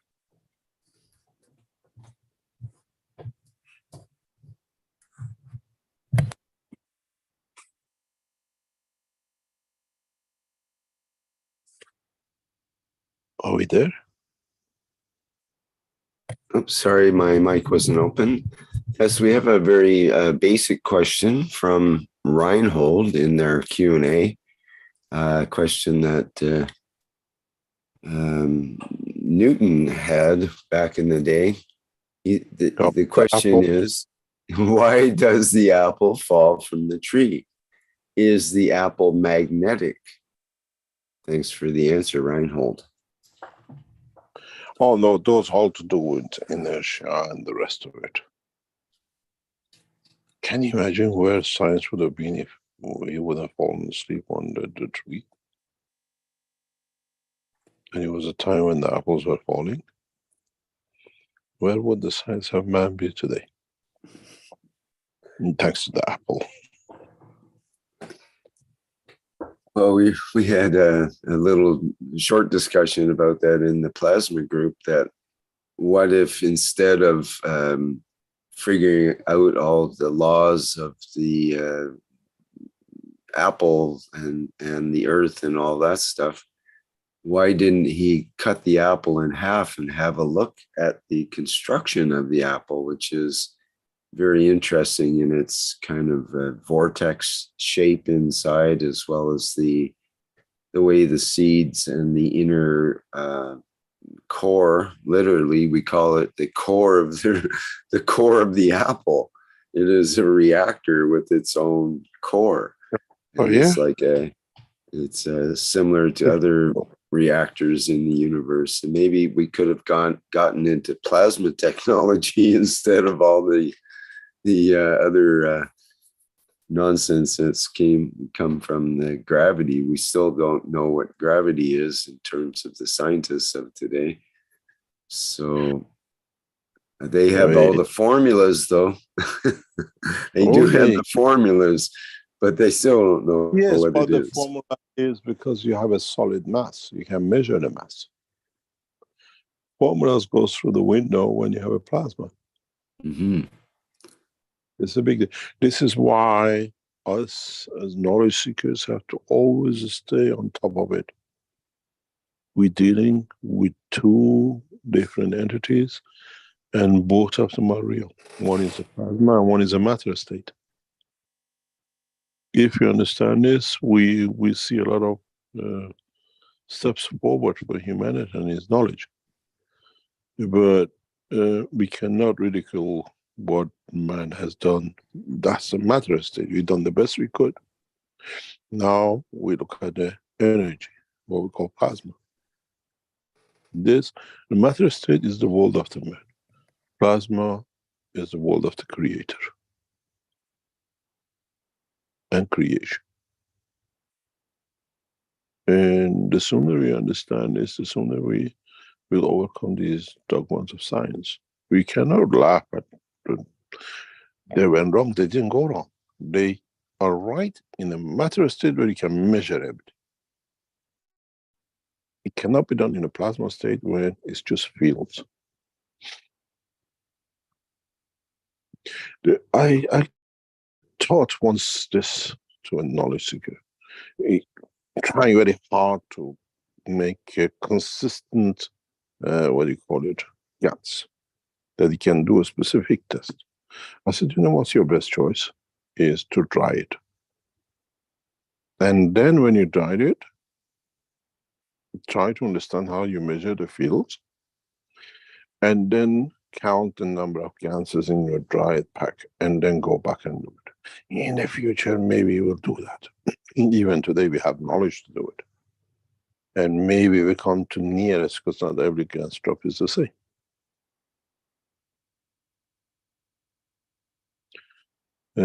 But in essence, we have to always to be on top of us, in ourselves, in knowledge, which world do we live in our schizophrenic life? The energy side, or what do you call it, and the matter side? In a way, if you look at it, the energy side in slowing down, or not the slowing, reducing the strength, become matter state. So even the matter state is still the energy. So we have to understand which state of fields interaction we're talking about. Manifestation of it, or still loose as fields. I always explained it in a very, very beautiful way. To me, it has a lot of meaning. Is it love, or is it the lover?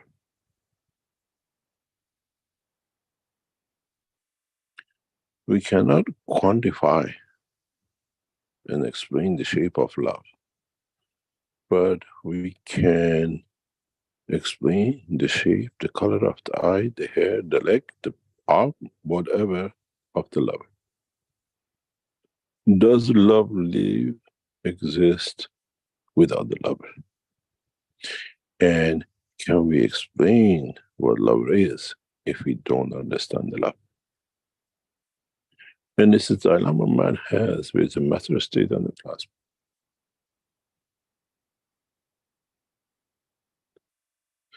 If you understood that, you understand this. Otherwise, respect both, because you say, I love, but I have no lover to love. I have a lover, but I don't know what the love is. And this is very common in Chinese. Chinese tell you they don't know what love is. But there is a lover. You have to appreciate both to understand both. And this is the position man is today. We have had many lovers, but we don't understand what the love is, and we call it plasma. Because we can tangibly touch the love. And this is what, as knowledge seekers, we have to understand. They both exist, and one cannot exist without that one if you're going to enjoy the creation of the Creator.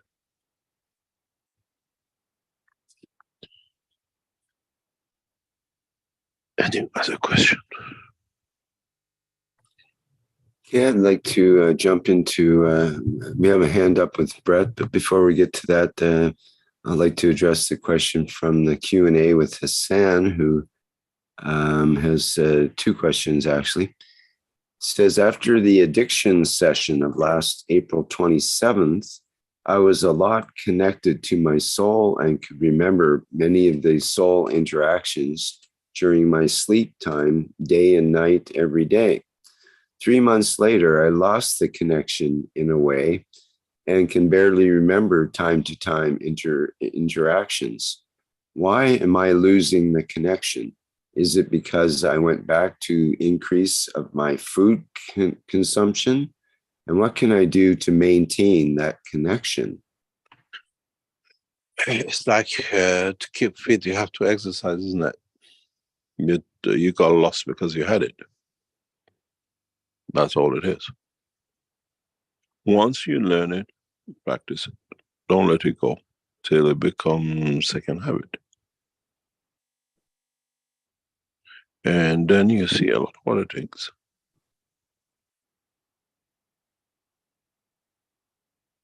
And this is part of what we need to understand. Once you learn it, don't let it go. Practice it. And then it becomes more perfect and everything else. I've said many times, 99% of the time, especially when it comes to sleep time, am I asleep or am I awake? They tell me I snore the whole good. But to me, I'm there, I'm working, I'm putting things, I'm testing or understanding. But physicality has gone its own way. It's repairing itself and it's snoring half of the time. But to me, I'm awake. And they say, oh no, you cannot be, you were snoring. I couldn't because I'm literally working. And I know what I've done, what I'm doing, and what is in the middle of. When they let me go, I go back to what you call physical sleep, but actually doing what I was doing. There's no difference between the sleep and life for past, God knows, years and years for me. But somewhere down the line, physicality takes its rest.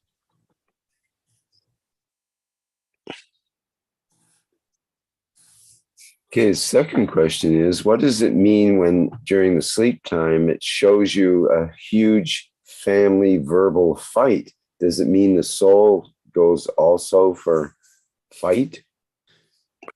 That's a habit of the man, isn't it? Always said, when you fight for something, you have already lost. When you fight to keep a lover, you already lost a lover. When you fight to keep something, it's already not yours. Otherwise, you don't need to fight for it. So, if you, in your dream, you find out what you've lost, then you manifest it as a fight. When you see two people together, couples or whatever, watch them while they are fighting at each other all the time. Because they already lost the love, it's not there.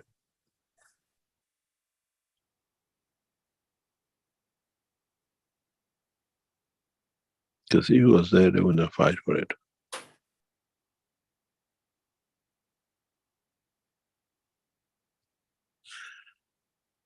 Last questions and I have to go. Okay, Brett, now is your big opportunity.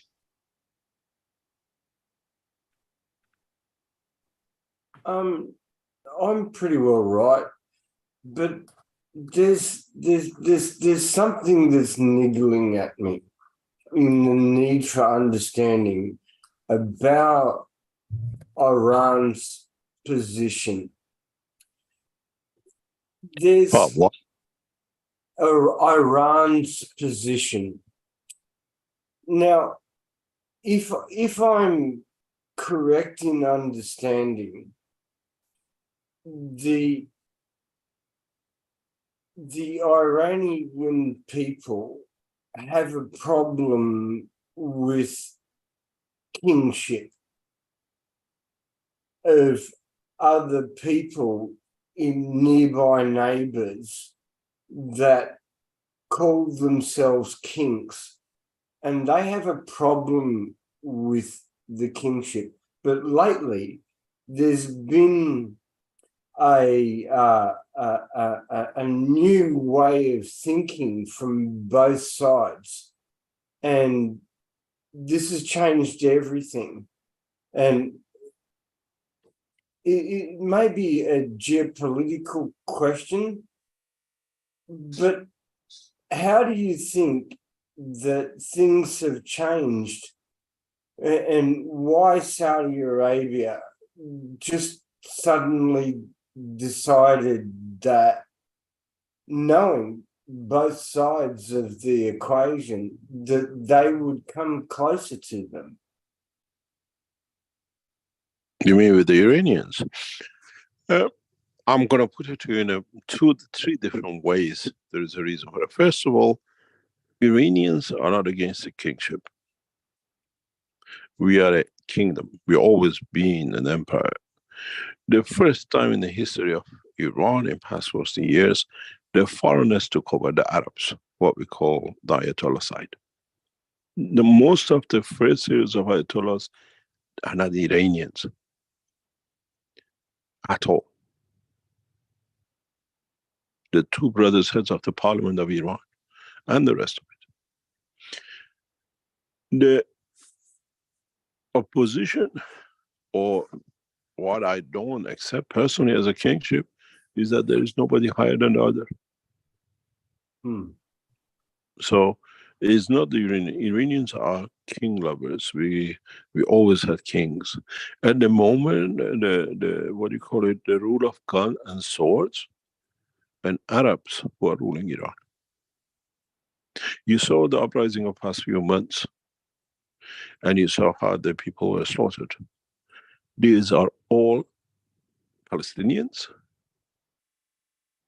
people brought in from Syria. They don't speak a single word of Farsi. They are paid triple price to kill, to hold on to power.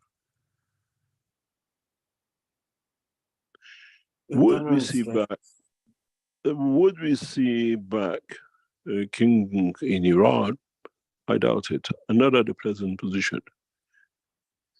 But it's not that Iranians are not king lovers. We are very much is ingrained in our life.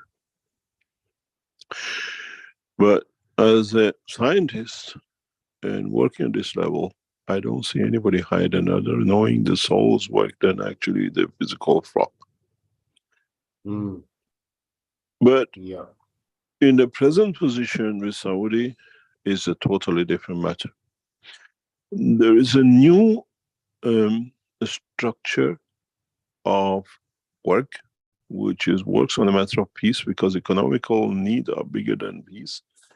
And a lot of things happen in the past 2 years in Middle East, which pushed Saudi Arabia away from America. And the Chinese saw the opportunity and brought the Iranian and Saudis on the table.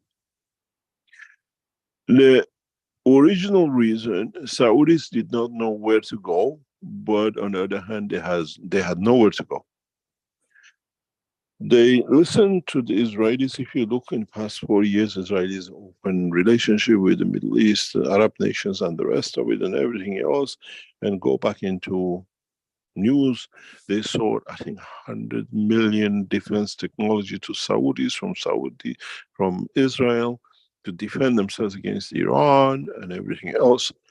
And when in January of 2020, Iran wiped out the American most advanced base plus European on it, with hundreds and hundreds of military officers wiped out to defend the territory of Iran for what was planned to attack Iran. The position came, and I directly put it internationally, and it was passed on and understood by the Saudis and Middle Eastern countries. If the Americans could not protect their most advanced base from the new simple systems of Iran, which the Russians recorded as just black things moving forward and just annihilating the whole land, why are the Saudis sitting there for and buying these technologies when the people who sell it themselves cannot actually show any use for it? They couldn't defend themselves. That attack in January of 2020 changed the whole structure of the Americans selling weapons in exchange for keeping Iran out. Saudis were running with their heads in their hands. What a fool, but they made a mistake and they gave the system back, and the Americans were kicked out of Saudi about a year ago in their defense, missiles. But on the other hand, there was a fear now, they don't have this, they don't believe in it, all these Scud missiles and the rest. China moved in and brokered a peace between the two. And Iran has a very deep relationship with Saudis. American exploited it to split it, divide and rule with the British. And now China has put it back in track. And we'll see more and more of this because they're all making, things out of it. If you remember, we still own a website called CEBRO, which is China, Iran, Brazil. I set this up some years ago, and we now see CEBRO taking shape in a physical dimension. Iran, China, Brazil, Russia have joined the CEBRO. Look, Brazil in April of this year signed a specific contract in space development technology with China. Back of it, Keshe Foundation technology. Iranian space technology is backweighted. So we see what we said years ago. There is one left out that you would end, which we put as the United States, and there is a correction with it. I was explaining very recently to the some Chinese, and that is the rest of the United Earth, which means we share the technology with the rest of the world. We do not consider America to be any more on the edge of the space technology. Actually, now we're at the bottom of it. And so the zebra has taken shape. China, Iran, Brazil, Russia.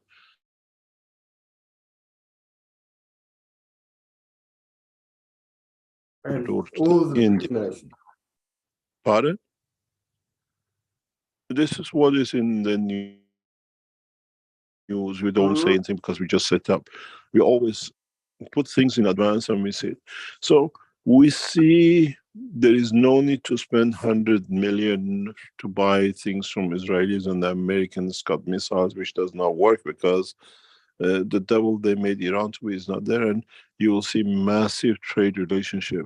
But the good things for the Chinese has been in establishing peace between Iran and Saudis and the rest of the nations in Middle East, they're guaranteeing their own oil supply and gas supply. Because the biggest consumer of oil and gas is China. They need it, so they have to play the tune of China. And the tune of China is peace policy.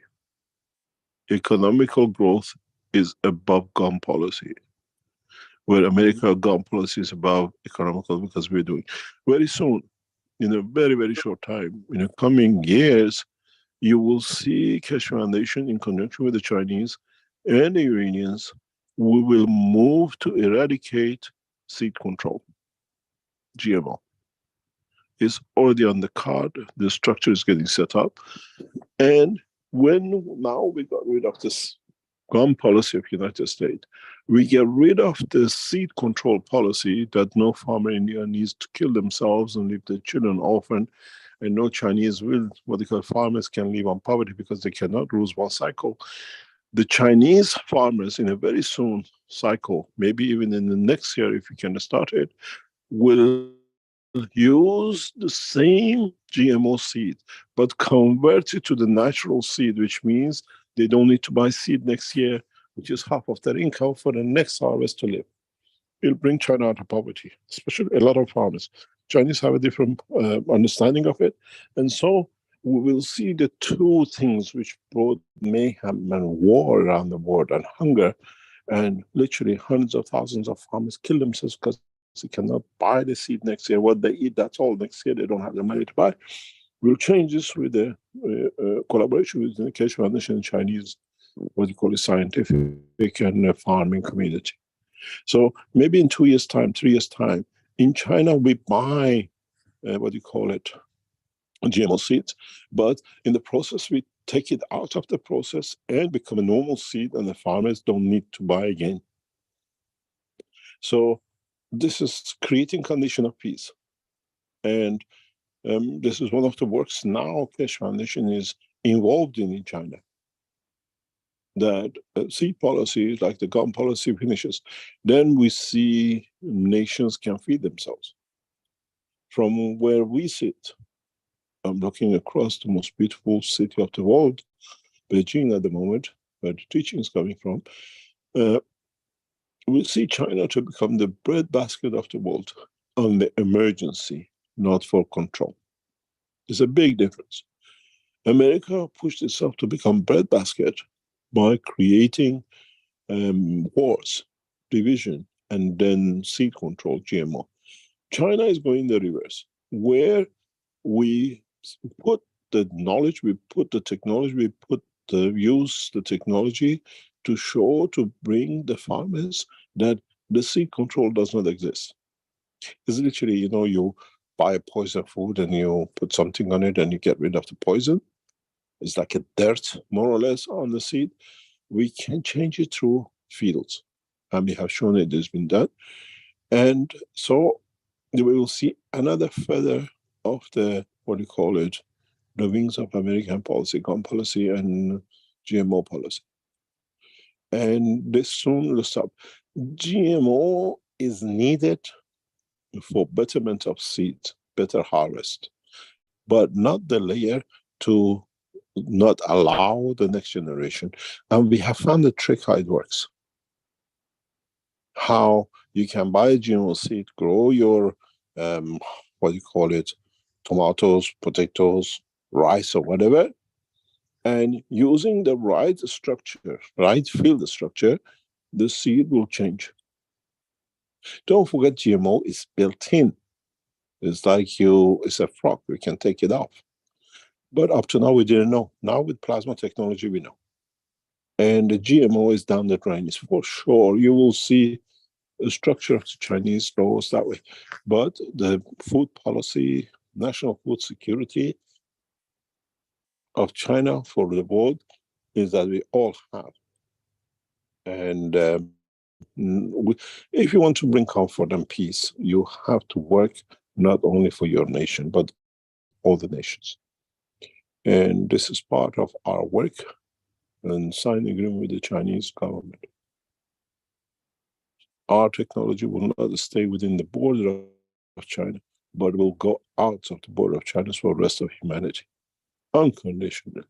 They didn't put any condition on application. And we have tested, we have shown how new position comes, and this will help countries like Iran. Now, we get rid of GMO, we can feed our nation, Arabs will come to the same way, and the rest, and in a way, step by step, we are moving towards maybe another 5 or 10 years that we can feed every man on this planet. And I said, in the past few days, we were at dinner, one of the most, with the people who run this country, and I explained that go a step further. If you're sending food, if you can transform food to people on the telephone line, we can feed nations on the telephone line. National food security by holding grain in thousands of tons and controlling is finished with the new technology. And all your knowledge seekers know it. You put the headphones on. We tested, we're testing more, and then we see more and more how it comes. And as I said to the Chinese, we have found the code. Now we all have to decode step by step how we bring that position together.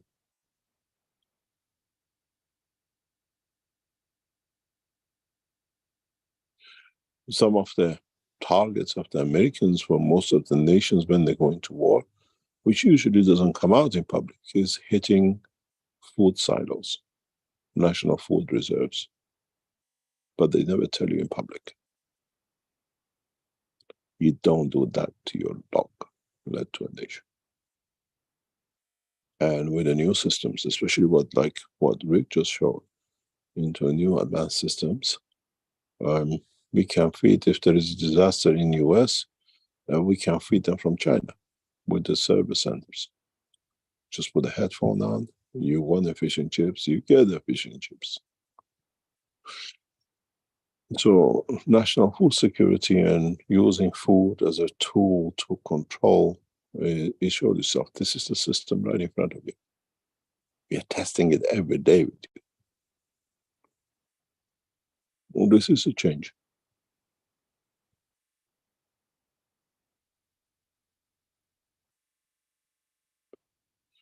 Shall we call it a day? I have to leave. Thank you very much, Rick. Thanks for today. And hopefully we meet you here. We try to share on the what we call Thursday of the teaching from Manchester, that you share with us, with all the knowledge seekers who are present in the conference.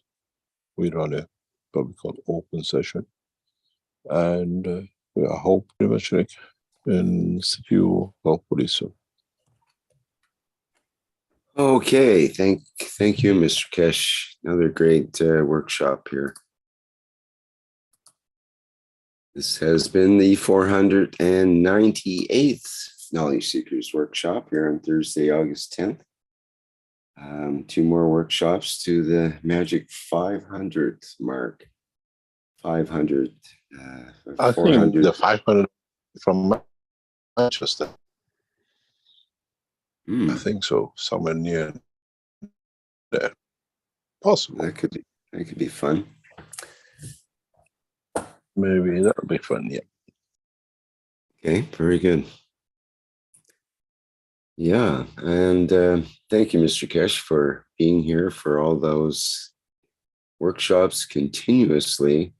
And I think you've been on time virtually every single time, maybe once or twice that you were late. And usually if that happened, you would let me know as well.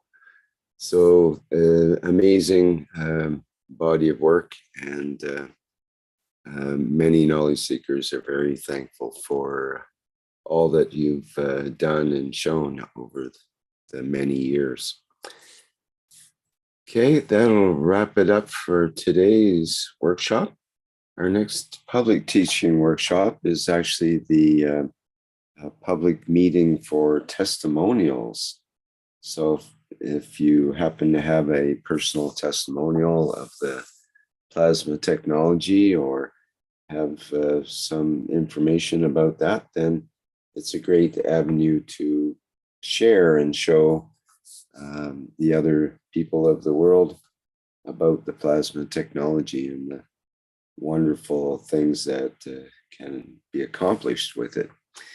So that's an open session for those that would like to participate again on Monday. That'll be August 14th. And that workshop starts at 8 p.m. Central European time. All right, I think that's it for now. I did want to just mention maybe one more time about the individual session workshops that are available this month in the with the fields of the soul and physicality individual sessions, which are priced at €1,000 plus the VAT. And here's some additional information that you can read at your leisure about how the interaction with the soul of the man, the soul of the physicality, and the physicality, and how the Keshe Foundation and Mr. Keshe have the graphs available of these sessions as well, and that explains it a little bit in this information. All right, thanks everyone. We'll go out now with the Flight Enhancement Spaceship Unit music version, and we'll see you in the next public teaching workshop. Bye for now.